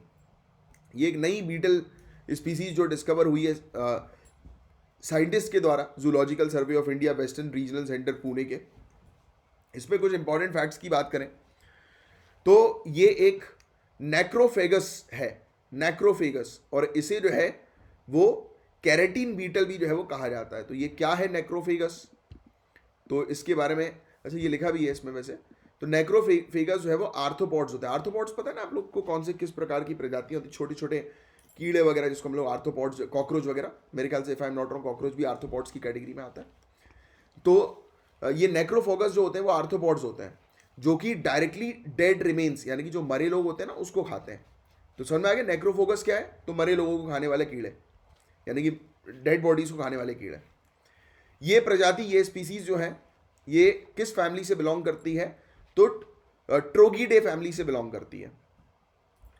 और आज की डेट में टोटल 14 ऐसी प्रजाति इस फैमिली के अंदर हम लोग को देखने को मिलती हैं।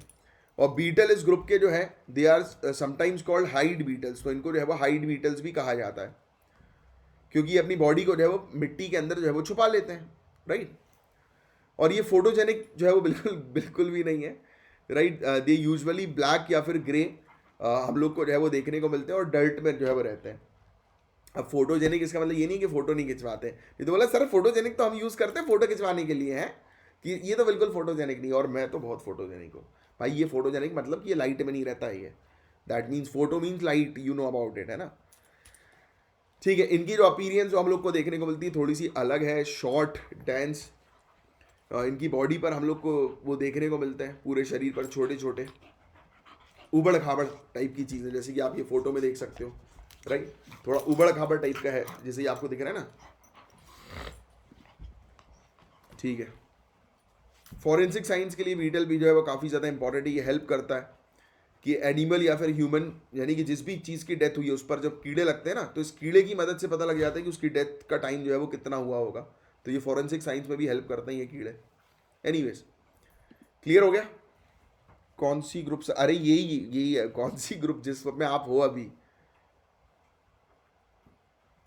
हाँ, लाइव क्लास इसमें ले रहे हो, ये वही है अपनी एप्लीकेशन। हाँ, लेड क्या होता है, सीसा। लेड पॉइजनिंग के केसेस यार पिछले काफ़ी सालों से लगातार बढ़ते आ रहे हैं।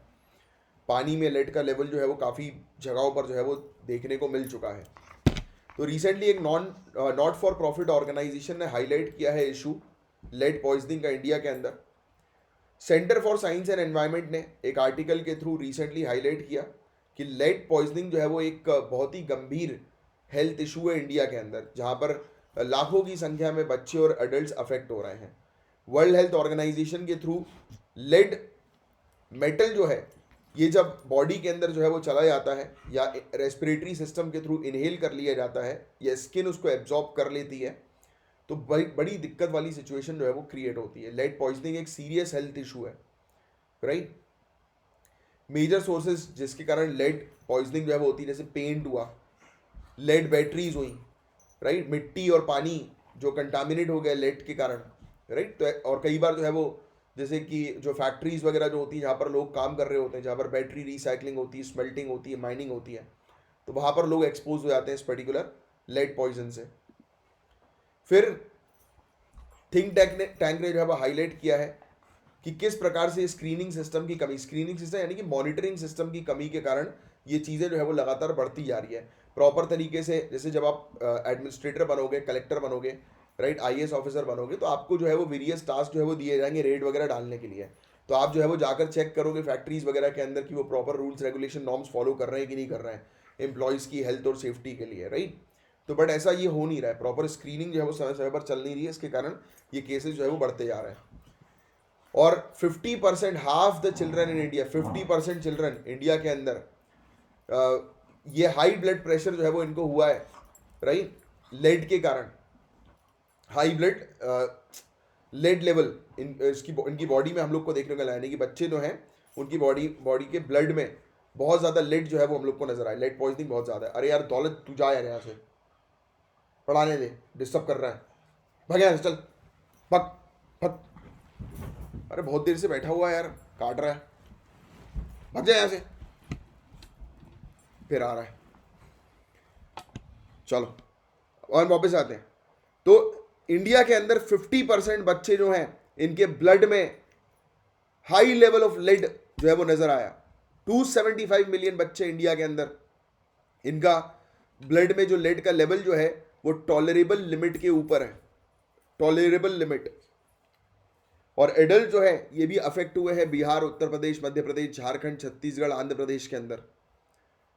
और वहां पर हम लोग को 40% जनता में हाई ब्लड लेड लेवल देखने को मिला।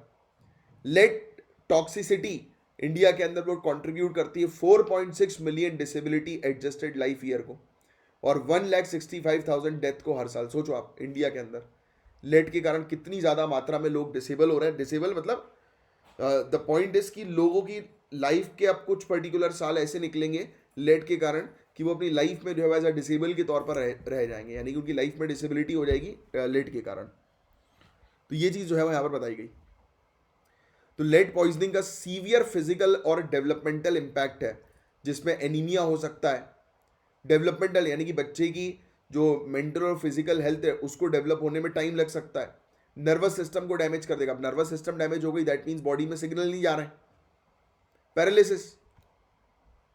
और एक बार लेड जैसे ही ब्लड स्ट्रीम में एंटर करता है ये तुरंत ब्रेन में जाता है और ये बच्चों के लिए सबसे ज़्यादा हार्मफुल है। प्रेगनेंसी के दौरान अगर मदर लेड कंज्यूम करती हैं तो there is no placental barrier, so the lead is transferred to foetus.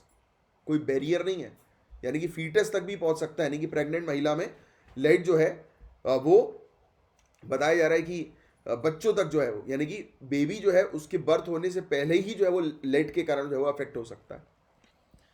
तो गवर्नमेंट ने क्या स्टेप्स लिए हैं कंट्रोल करने के लिए लेड पॉइजनिंग को? तो national programme for prevention and control of fluorosis, endemic skeletal fluorosis, arsenicosis. तो ये प्रोग्राम है जिसमें बॉडी में जो बोन्स वगैरह जो होती है ना वो बहुत सॉफ्ट हो जाती हैं।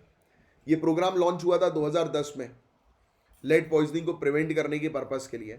2013 में मिनिस्ट्री ऑफ एनवायरमेंट फॉरेस्ट ने इशू किया नोटिफिकेशन जिसने बैन कर दिया लेड एसिड बैटरीज के इंपोर्ट को, राइट, जो कि BIS स्पेसिफिकेशन को फॉलो नहीं करती हैं, ब्यूरो ऑफ इंडियन स्टैंडर्ड के स्पेसिफिकेशन को फॉलो नहीं करती हैं।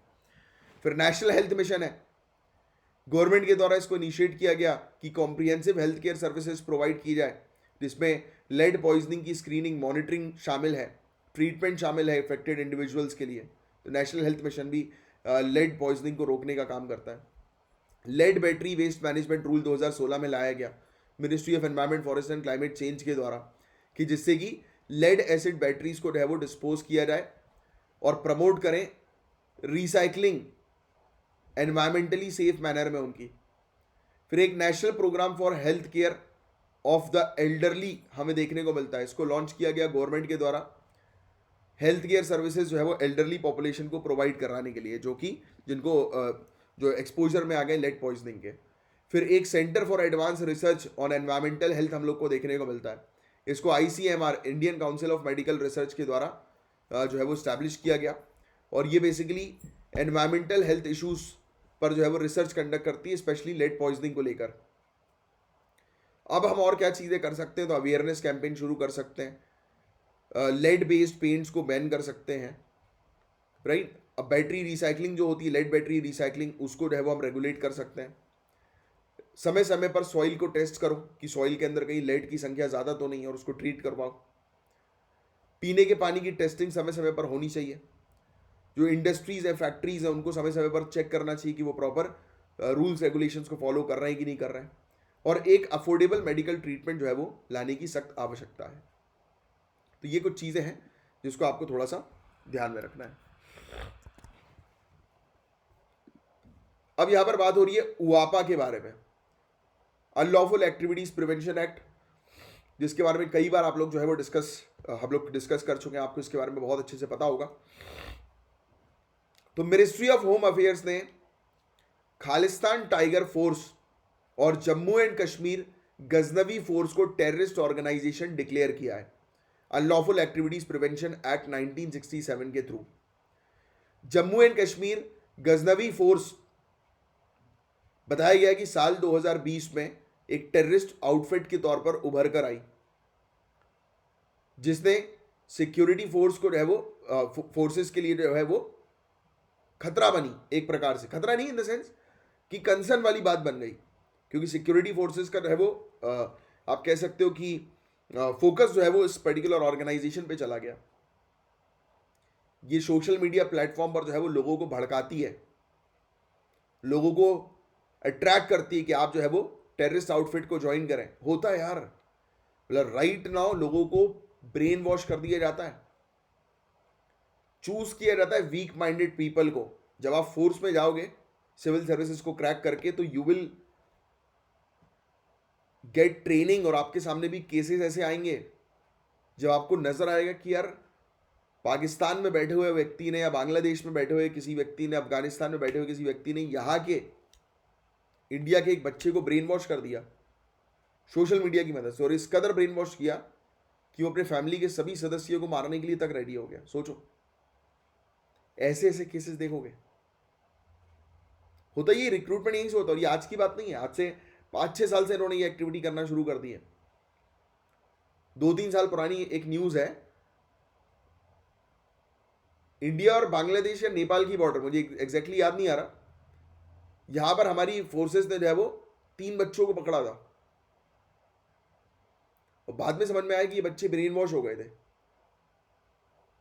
आपने वो मूवी देखी बेबी, एक बेबी मूवी अक्षय कुमार की, देखना अगर नहीं देखी जिससे, तो आपको पता लगेगा कैसे ये स्लीपर सेल्स बनते हैं, किस प्रकार से बच्चों को ब्रेन वॉश कर दिया जाता है। खालिस्तान टाइगर फोर्स 2011 की, बाबर खालसा इंटरनेशनल का एक ऑफशूट हम लोग को ऑफशूट मतलब उसका एक ब्रांच हम लोग को देखने को मिलता है। ये भी एक बैंड टेररिस्ट ऑर्गेनाइजेशन है। तो ये दोनों ऑर्गेनाइजेशन को अभी हमने एज अ टेररिस्ट ऑर्गेनाइजेशन के तौर पर डिक्लेयर किया है हमारी MHA ने। उआपा के बारे में बात करें, अनलॉफुल एक्टिविटीज का मतलब, पहली चीज तो ये जान लो कि कोई भी ऐसी एक्टिविटीज जिसमें क्राइम हो इस कदर कि वो हमारी देश के लिए बिल्कुल भी ठीक ना हो। देखो, क्राइम तो हर प्रकार का जो है वो खराबी होता है, राइट। इट्स नॉट लाइक कि छोटा या बड़ा, क्राइम इज क्राइम। बट जब वो टेररिज्म की बात आती है तो वो उसका लेवल और भी ज़्यादा स्ट्रिक्ट हो जाता है. सो उआपा इज लाइक कि जो भी व्यक्ति, जो भी लोग हमारी कंट्री में उस माइंडसेट के हैं कि वो हमारी सोसाइटी के लिए बहुत बड़ा खतरा बन सकते हैं, तो ऐसे लोगों को, if I am not wrong, 180 दिनों के लिए जेल में बंद कर दिया जाता है बिना किसी ट्रायल के. आपको जनरली पता है कि पुलिस जब भी किसी व्यक्ति को अरेस्ट करती है तो 24 घंटे के अंदर अंदर उसको मजिस्ट्रेट के सामने पेश करना होता है. बट उआपा के तहत किसी व्यक्ति को हिरासत में ले लिया जाता है तो 180 दिनों तक तो उसका ट्रायल बैन कर दिया जा सकता है कि 180 डेज तक बंद. क्योंकि वो व्यक्ति देश की सेफ्टी सिक्योरिटी के लिए खतरा है. बात समझे? तो ये पॉइंट्स थोड़े ध्यान में रखना है. सेक्शन 15 जो उआपा का है वो डिफाइन करता है टेररिस्ट एक्ट को कि ये पनिशेबल है और इम्प्रिजमेंट है for a term of at least 5 years to life imprisonment. बोलता है कि कोई भी व्यक्ति टेररिस्ट एक्ट में अगर आता है, हिरासत में लिया जाता है, तो 5 साल से लेकर लाइफ इम्प्रिजमेंट जो है वो उसको दी जाएगी. डेथ पेनाल्टी भी हो सकती है.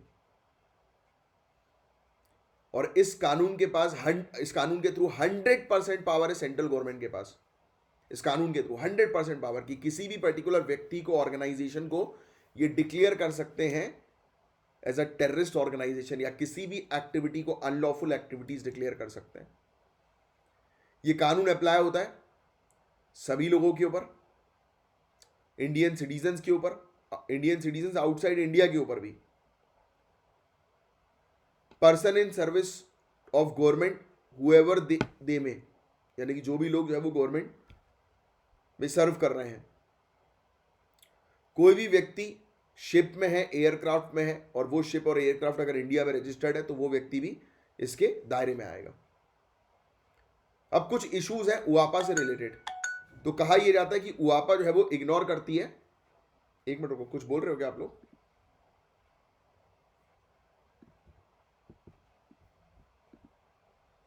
हाँ महक जी, कुछ बोलना चाह रहे हो क्या आप?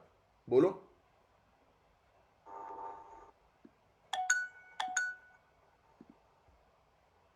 हाँ महक जी बोलो ना.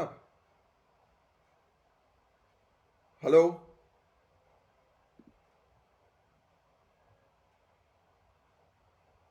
क्या हो गया?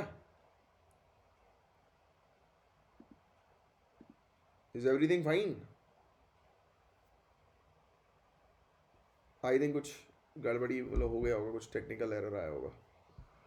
एनीवेज, तो इश्यूज जो उआपा के साथ क्या है, तो उआपा फंडामेंटल राइट्स को इग्नोर करता है. देखो मैंने आपको बताया ना, 180 डेज किसी भी व्यक्ति को जो है बंद कर दिया जाता है 180 दिनों के लिए बिना चार्जशीट फाइल किए मैजिस्ट्रेट के सामने. तो ये क्लियरली उल्लंघन है आर्टिकल 21 का. प्रोसिक्यूशन रेट जो है वो काफी ज्यादा कम हम लोग को देखने को होता है. प्रोसिक्यूशन रेट का मतलब पता है आपको? यानी कि केस चलना. देखो क्लियरली लिखा है, पीयूसीएल की रिपोर्ट जो आई थी 2022 में, उसमें बताया कि 3% से भी कम जो अरेस्ट हुई हैं उआपा के तहत वो कन्विक्शन पे बदली हैं. मतलब आपने जिसको अरेस्ट किया है उसको सजा मिली हो, सजा इन द सेंस कि आपने अरेस्ट करके उसको जेल में बंद कर दिया, बट कोई व्यक्ति जो है वो गुनहगार है कि नहीं ये कोर्ट डिसाइड करती है. अ पर्सन इज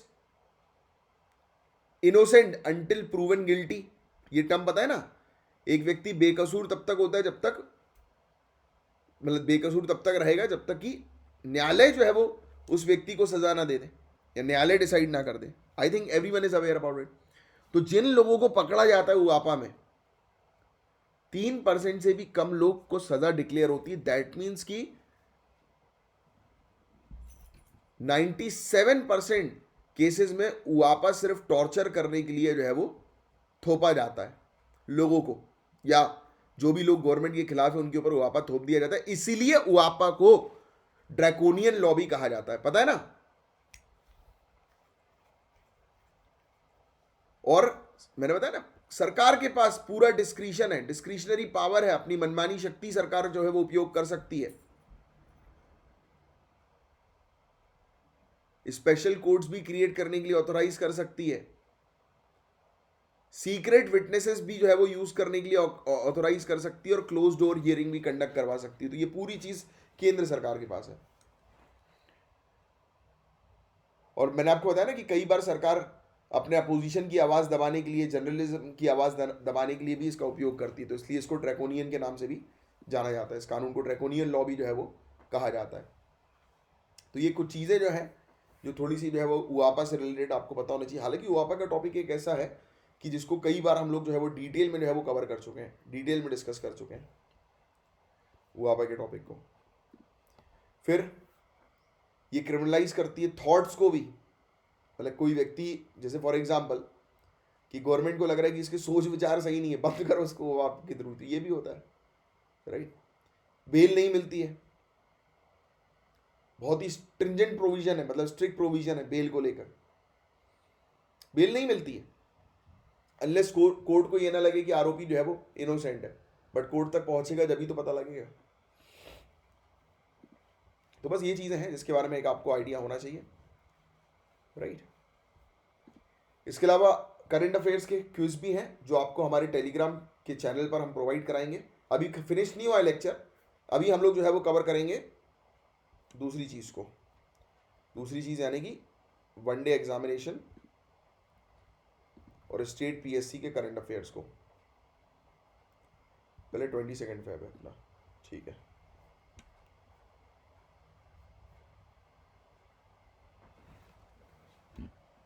फेब 22, ठीक है।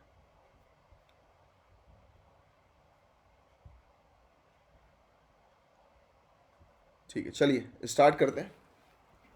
आपको दिखाई दे रही है स्क्रीन?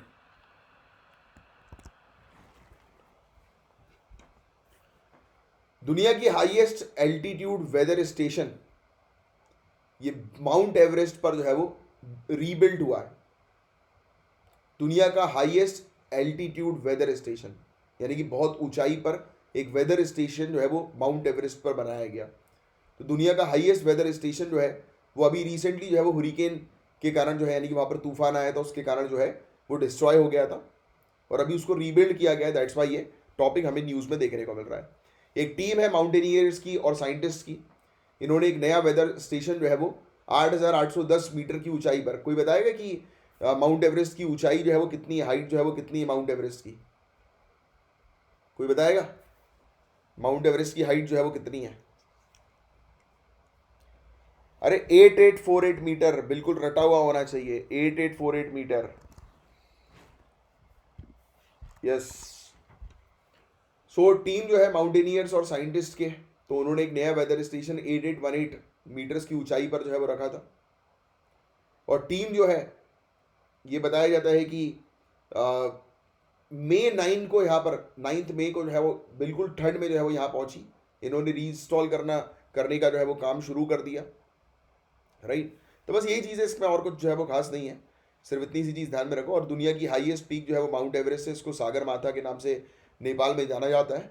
और ये बेसिकली जो है वो नेपाल और तिब्बत के बीच में हम लोग को देखने को मिलती है। इसकी टोटल हाइट जो है वो 8848 मीटर है, यहाँ पर 8849 लिखा हुआ है, बट यू आपको 8848 मीटर जो है वो ध्यान में रखना है, राइट। अब हम लोग जो है बात करेंगे एम पासपोर्ट पुलिस एप्लीकेशन के बारे में, जिसको लॉन्च किया है मिनिस्ट्री ऑफ एक्सटर्नल अफेयर्स के द्वारा स्पीडी पुलिस वेरिफिकेशन के लिए। तो पासपोर्ट का जो पुलिस वेरिफिकेशन जो होता है, पासपोर्ट के लिए हम लोग को पुलिस वेरिफिकेशन करना पड़ता है ना। जैसे कि फॉर एग्जांपल आपका एक पासपोर्ट जो है वो बनता है, तो आपका जो पासपोर्ट आप अप्लाई करते हो उससे पहले आपका पुलिस वेरिफिकेशन होता है। तो अब ये एप्लीकेशन है। अरे यार पता है बहुत लोचे भी होते हैं पासपोर्ट के पुलिस वेरिफिकेशन में, लिटरली आई एम टेलिंग कि जो अथॉरिटीज़ जो होती हैं, मतलब इन द सेंस कि हवलदार वगैरह जो होते हैं, वो ट्राई करते हैं कि उनको जो है वो 100, 50, 500 रुपये जो है वो मिल जाए। तो they try it. I have personally experience this thing, may be शायद आपने एक्सपीरियंस किया हो ना किया हो, तो लोग करते हैं कई बार। और पुलिस वेरिफिकेशन कायदे में इस प्रकार से होना चाहिए कि पुलिस आपके घर पे आए, बट व्हाट हैपेंस कि वो आपके घर पे नहीं आते हैं। घर पे इन द सेंस वो आपके घर के बाहर आकर खड़े होकर वेरीफाई नहीं करते हैं कि आप ही हो कि नहीं हो, वो आपको थाने बुला लेते हैं फ़ोन करके कि मतलब वो आना भी नहीं ठीक समझते। तो दिस इज इनएफिशिएंसी। अब बताया जा रहा है कि इस एप्लीकेशन की मदद से पुलिस पर्सनल जो है वो सबमिट कर सकते हैं डिजिटल और paperless verification report mobile tablet के माध्यम से, राइट। और ये बेसिकली वेरिफिकेशन का टाइम जो है वो 15 दिन से 5 दिन कर देगा, राइट। 10 दिन का टाइम जो है वो रिड्यूस हो जाएगा। ये एप्लीकेशन जो है वो दिल्ली पुलिस जुरिस्डिक्शन के लिए ही अभी लॉन्च हुई है, यानी कि दिल्ली पुलिस ही इस एप्लीकेशन का जो है वो उपयोग कर सकेगी अभी, राइट। फिर डिजी लॉकर को इंटीग्रेट जो है वो किया जा रहा है पासपोर्ट सेवा प्रोग्राम के साथ, जिसके थ्रू सिटीजन्स को परमिशन दी जाएगी कि वो अपने डॉक्यूमेंट जो है वो पेपरलेस मोड में सबमिट कर सके, क्योंकि डिजिटल या डिजी लॉकर में आप अपने डॉक्यूमेंट्स जो है वो जमा करते हो ना, तो वही सेम चीज़ इसमें हम लोग को देखने को मिल रही है।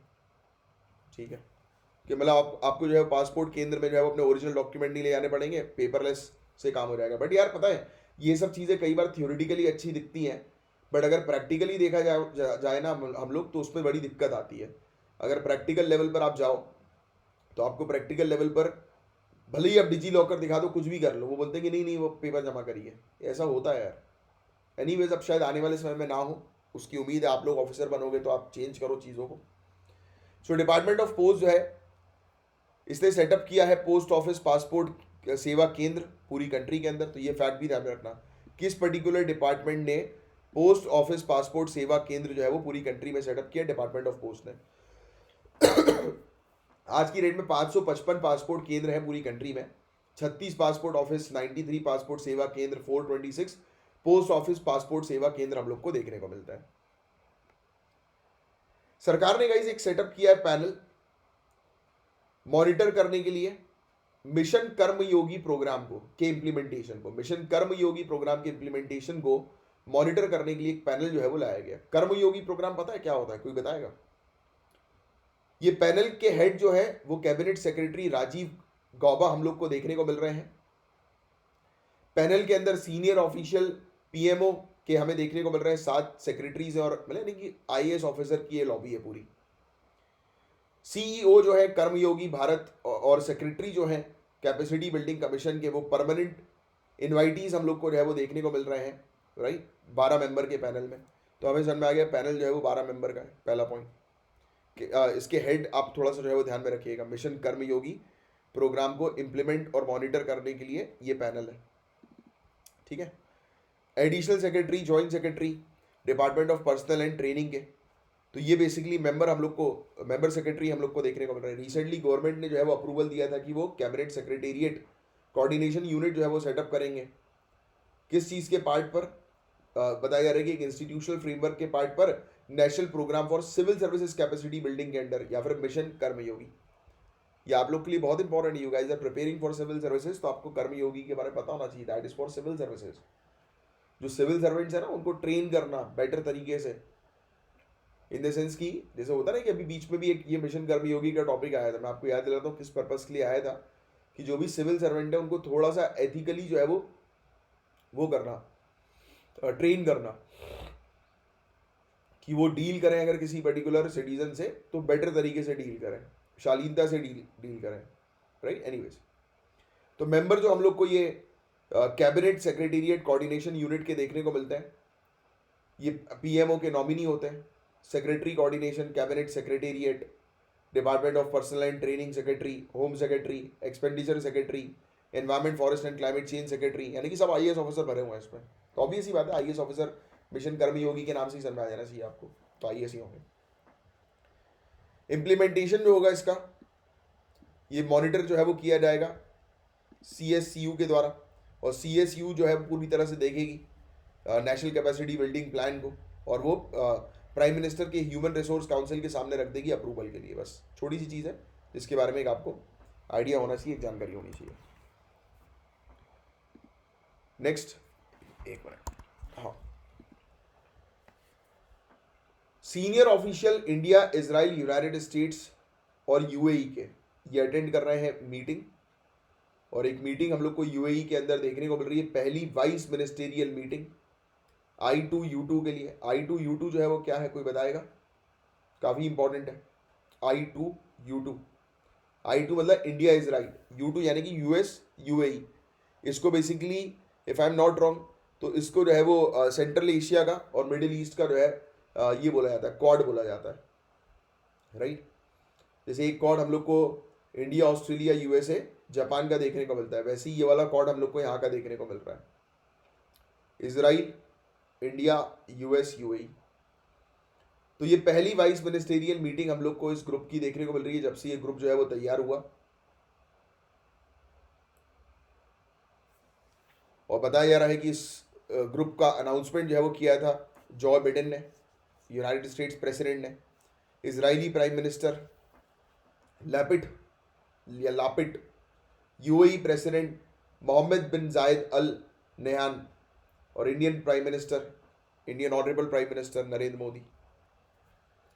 तो मतलब under secretary of state for economic growth, energy and environment Jose W Fernandez ये लीड कर रहे हैं यूएस के डेलीगेशन को। तो ये सब चीज़ें याद रखने की ज़रूरत नहीं। मीटिंग के दौरान अपॉर्चुनिटीज़ जो है उसी चीज़ पर बात कर रहे हैं कि हम इस क्षेत्र को जो है वो कैसे डेवलप कर रहे हैं, एक साथ जो है वो कैसे आगे बढ़ें, सिक्योरिटी कैसे एनहेंस करें, इन्वेस्टमेंट अपॉर्चुनिटीज़ पर इन्होंने जो है वो चर्चाएं करी, फूड सिक्योरिटी, एनर्जी क्राइसिस, इन सब चीज़ों पर जो है वो चर्चाएं करी।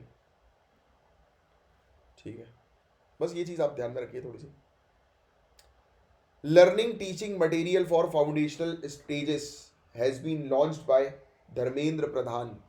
20 फरवरी को लर्निंग टीचिंग मटेरियल जिसका नाम जो है जादुई पिटारा, तो जादुई पिटारा ध्यान में रखना, लर्निंग टीचिंग मटेरियल है, इसको लॉन्च किया गया है नेशनल एजुकेशन पॉलिसी 2020 के तहत न्यू दिल्ली के अंदर।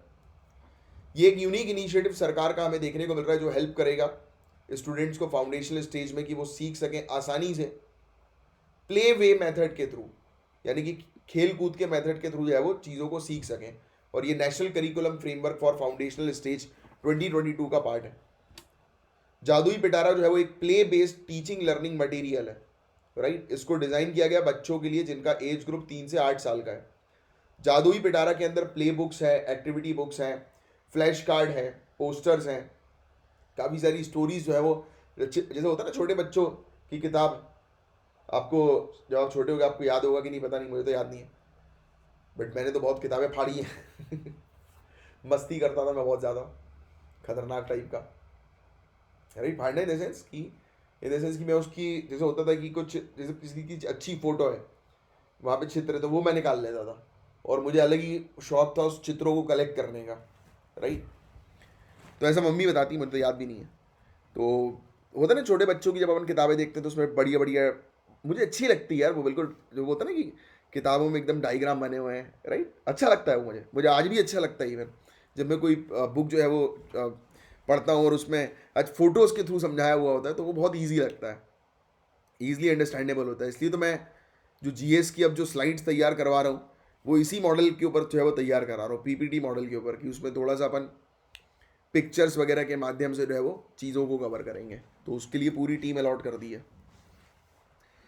सो जादुई पिटारा के अंदर मैंने आपको बताया बहुत सारी चीज़ें होने वाली हैं, राइट। गेम्स हैं, पजल्स हैं, स्टोरीज हैं, राइट। और इसको डेवलप किया नेशनल करिकुलम फ्रेमवर्क के थ्रू। और जादुई पिटारा जो है वो 13 लैंग्वेजेस में अवेलेबल रहेगा। मिनिस्टर ने एनसीईआरटी को बोला है कि वो टेक्नोलॉजी जो है वो लेकर आए जिसके थ्रू वो ट्रांसलेट करें कंटेंट को जादुई पिटारा के सभी इंडियन लैंग्वेजेस में। ये रिसोर्सेज डिजिटली मिलेगी दीक्षा प्लेटफॉर्म के ऊपर और मोबाइल एप्लीकेशन के ऊपर। दीक्षा का जो प्लेटफॉर्म है यानी कि वेबसाइट, मोबाइल, तो वहाँ पर जो है ये मिलेगी। इनिशियली ये इनिशिएटिव जो है वो शुरू किया जा रहा है एज अ पायलट प्रोजेक्ट के तौर पर ओनली 50 सेंट्रल स्कूल्स में, बट बाद में जो है वो नए एकेडमिक सेशन में जो है वो उसको लॉन्च किया जाएगा 1200 सेंट्रल स्कूल्स के अंदर हमारी कंट्री के। कुछ मेन पॉइंट्स हैं जादुई पिटारा से रिलेटेड, जैसे कि core transformative aspect of NCFFS, यानी कि वही फाउंडेशनल जो स्टडीज जो हम लोग को देखने को मिलती है, राइट। तो प्ले मॉडल के थ्रू जो है वो सिखाया जाएगा, play and learn model, right. तो research from field as diverse as neuro science to education, यानी कि न्यूरो साइंसेस से एजुकेशन तक जो है वो उस पर रिसर्च जो है वो की जा रही है। मतलब कि बच्चा जो है वो किस प्रकार से जो है वो डेवलप होगा, आगे कैसे बढ़ेगा। फर्स्ट और सेकंड के लिए एप्लीकेबल है, एज ग्रुप 6 to 8, राइट। बस यही सब चीज़ें, इसमें और कुछ नहीं है। ये जादुई पिटारा बस ऐसा ध्यान में रखना। INS सुबेदा, इसने पार्टिसिपेट किया है आईडेक्स में और नेवडेक्स 23 एक्सरसाइज में अबू धाबी के अंदर। 20 फरवरी को इंडियन नेवल शिप सुमेधा ने पार्टिसिपेट किया है नेवडेक्स 23 नेवल डिफेंस एग्जीबिशन और IDEX 23 international defence exhibition Abu Dhabi के अंदर हुई है ये एक्सरसाइज 20 से 24 फरवरी 2023 के बीच में हुई है। INS सुमेधा जो है वो तीसरी शिप हम लोग को देखने को मिल रही है जिसको इंडिया में बनाया गया। Saryu class naval offshore patrol vessel ये हमें देखने को मिलती है, और इसको 2014 में हमने इंडियन नेवी में शामिल किया। गोवा शिपयार्ड लिमिटेड में ये बनाई गई INS सुमेधा, और इसमें काफ़ी सारे वेपन्स और सेंसर्स एडवांस लेवल के हम लोग को देखने को मिलते हैं। ये हेलीकॉप्टर को कैरी कर सकती है, और INS सुमेधा जो है वो वॉरशिप में जो है वो उसका काफ़ी पोटेंशियल हम लोग को देखने को मिलता है। ठीक है, इसको काफ़ी सारे ऑपरेशनल मिशंस में जो है वो डिप्लॉय किया जा सकता है, भेजा जा सकता है। ठीक है, दोनों कंट्रीज़ की अगर हम बात करें UAE की और इंडिया की, इनके बीच में डिफेंस टाइज भी काफ़ी अच्छे लेवल पर है। कॉम्प्रिहेंसिव स्ट्रेटेजिक पार्टनरशिप का लेवल भी दोनों के बीच में काफ़ी अच्छा है, राइट।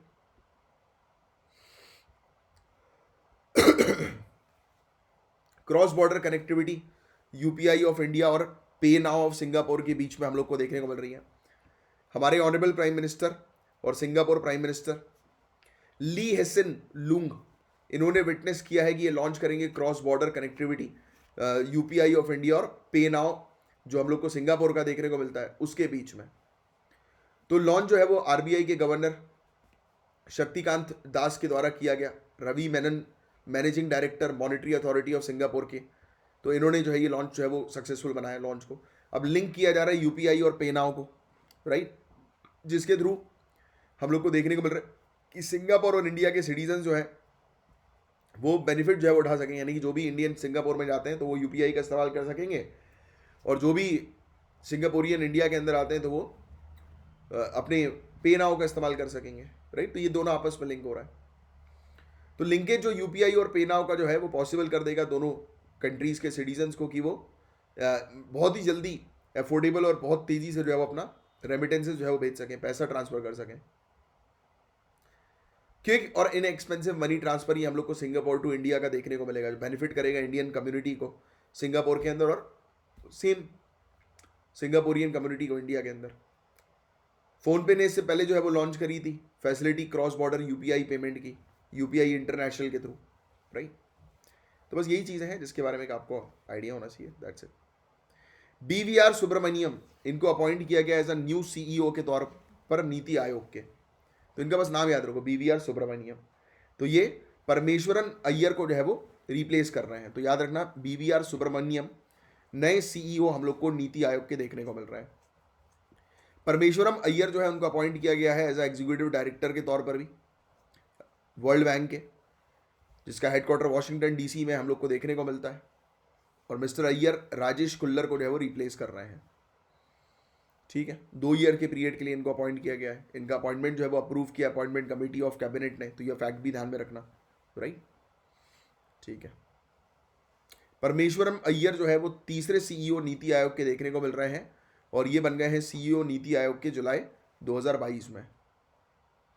ठीक है, BVR सुब्रमण्यम अय्यर जो है छत्तीसगढ़ काडर के IAS हैं। CEO जो नीति आयोग के जो है उनको अपॉइंट करते हैं honourable prime minister fixed tenure के लिए 2 साल। इंडिया का पहला हाइब्रिड रॉकेट प्राइवेट प्लेयर के थ्रू हमें देखने को मिल रहा है, जिसको लॉन्च किया गया है पट्टीपुलम तमिलनाडु से। तमिलिसाई सौंदर राजन गवर्नर तेलंगाना के, तो इनकी प्रेजेंस में ये लॉन्च हुआ, राइट। और लेफ्टिनेंट गवर्नर पुडुचेरी की प्रेजेंस में इसको लॉन्च किया गया। Doctor APJ Abdul Kalam satellite launch vehicle mission 2023, इसको लॉन्च किया गया मार्टिन फाउंडेशन के द्वारा, doctor APJ Abdul Kalam international foundation और स्पेस जोन इंडिया के एसोसिएशन के साथ। 5000 स्टूडेंट्स इन्वॉल्व थे इस प्रोजेक्ट के अंदर, और सिलेक्टेड स्टूडेंट्स जो है उन्होंने डिज़ाइन किया, कंस्ट्रक्ट किया एक स्टूडेंट सैटेलाइट लॉन्च व्हीकल, एक रॉकेट जो है उन्होंने बनाया है, तैयार किया है। तो प्राइवेट सेक्टर की मदद से या प्राइवेट प्लेयर्स की मदद से रॉकेट जो है वो तैयार हुआ है। स्टूडेंट ने ना ही सिर्फ सैटेलाइट टेक्नोलॉजी के बारे में सीखा, but also science, technology, engineering, mathematics के बारे में भी जो है वो जानकारी ली। रीयूजेबल रॉकेट हम लोग को देखने को मिल रहा है, जिसको 100 स्टूडेंट्स ने जो है वो तैयार किया, और ये वेदर, एटमॉस्फेरिक कंडीशन, रेडिएशन पर रिसर्च करने में केपेबल है। हाइब्रिड प्रोपेलेंट रॉकेट ये हम लोग को देखने को मिलते हैं। ये ऐसे रॉकेट जो होते हैं, इसमें रॉकेट मोटर होती है, ये रॉकेट प्रोपेलेंट का उपयोग करते हैं दो डिफरेंट फेजेस में, एक सॉलिड या फिर गैस या लिक्विड। इंडिया का पहला इंडिया में डेवलप किया हुआ ATS सिस्टम लॉन्च किया गया है डीएमआरसी के लिए, इंडिया में बनाया गया ऑटोमेटिक ट्रेन सुपरविजन सिस्टम। इसको लॉन्च किया गया है दिल्ली मेट्रो रेल कॉरपोरेशन के द्वारा, डीएमआरसी के द्वारा, अपनी रेड लाइन में। तो दिल्ली रेड लाइन कौन सी, एयरपोर्ट वाली है क्या? पता नहीं। दिल्ली में भी ब्लू लाइन तो पता है मुझे, वही ब्लू लाइन मेन लाइन है, ओल्ड राजेंद्र नगर वाली, राइट। ओल्ड राजेंद्र नगर, करोल बाग, मैं वहाँ पे रहता था। ओल्ड राजेंद्र नगर में कुछ समय रहा, फिर पटेल नगर में रहा, फिर मैं रमेश नगर चला गया जब मैं दिल्ली में था। अभी नहीं, पहले की बात कर रहा हूँ।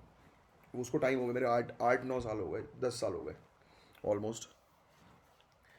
तो इंडिया जो है ये 6th कंट्री जो है वो बन गई, जिसका अपना खुद का IATS है, राइट। अपना खुद का जो है वो indigenous automatic train supervision system है, राइट।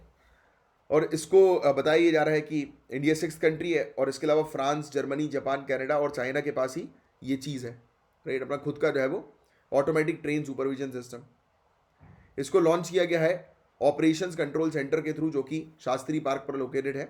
IATS सिस्टम जो है वो लॉन्च किया गया है, काफ़ी सारे सीनियर ऑफिशियल जो हैं DMRC और BEL के, तो उनके उसमें BEL यानी कि भारत इलेक्ट्रॉनिक्स लिमिटेड, तो DMRC और भारत इलेक्ट्रॉनिक लिमिटेड ने जॉइंटली इसको बनाया है। DMRC और BEL जो है, इसने साइन किया था MOU 2022 में कि हम जो है वो खुद का सिस्टम डेवलप करेंगे, automatic train system, right.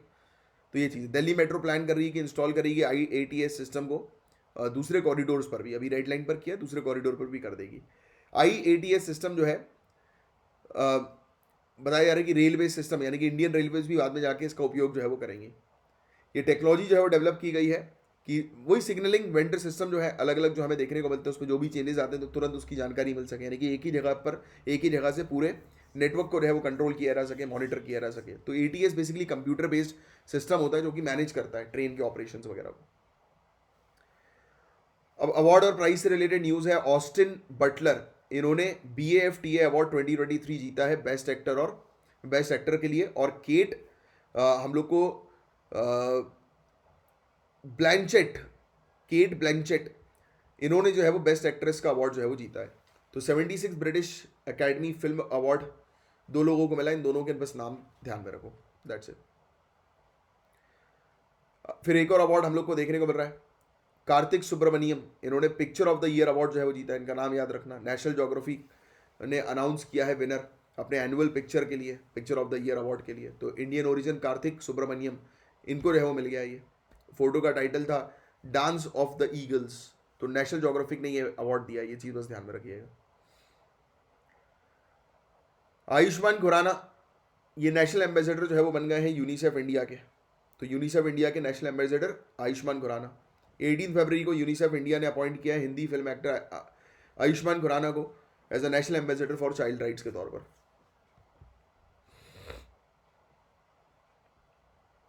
Khajuraho dance festival Madhya Pradesh के अंदर शुरू हुआ 20 फरवरी को।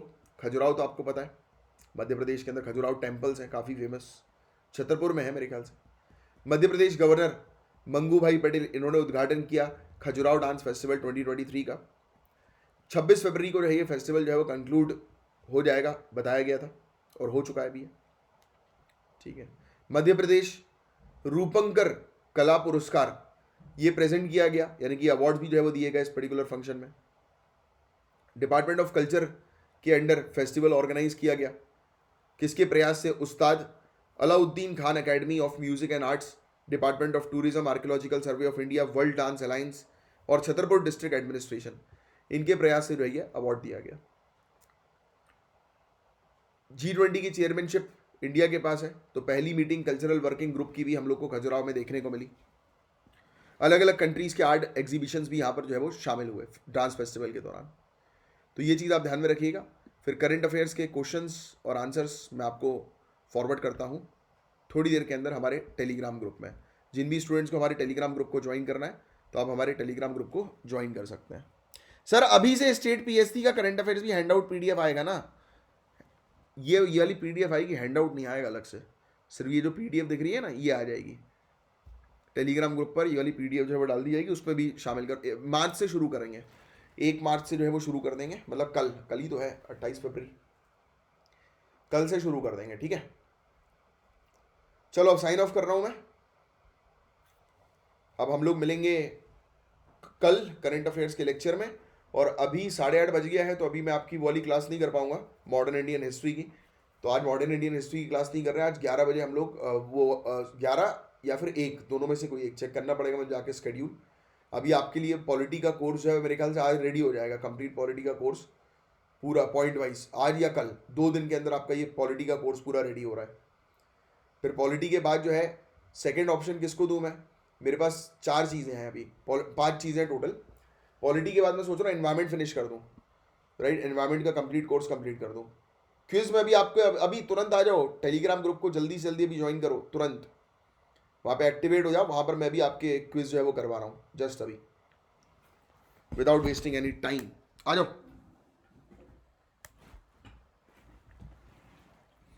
ठीक है, चलो एनवायरमेंट, ठीक है, एनवायरमेंट का करवा देंगे। चलो, जय हिंद।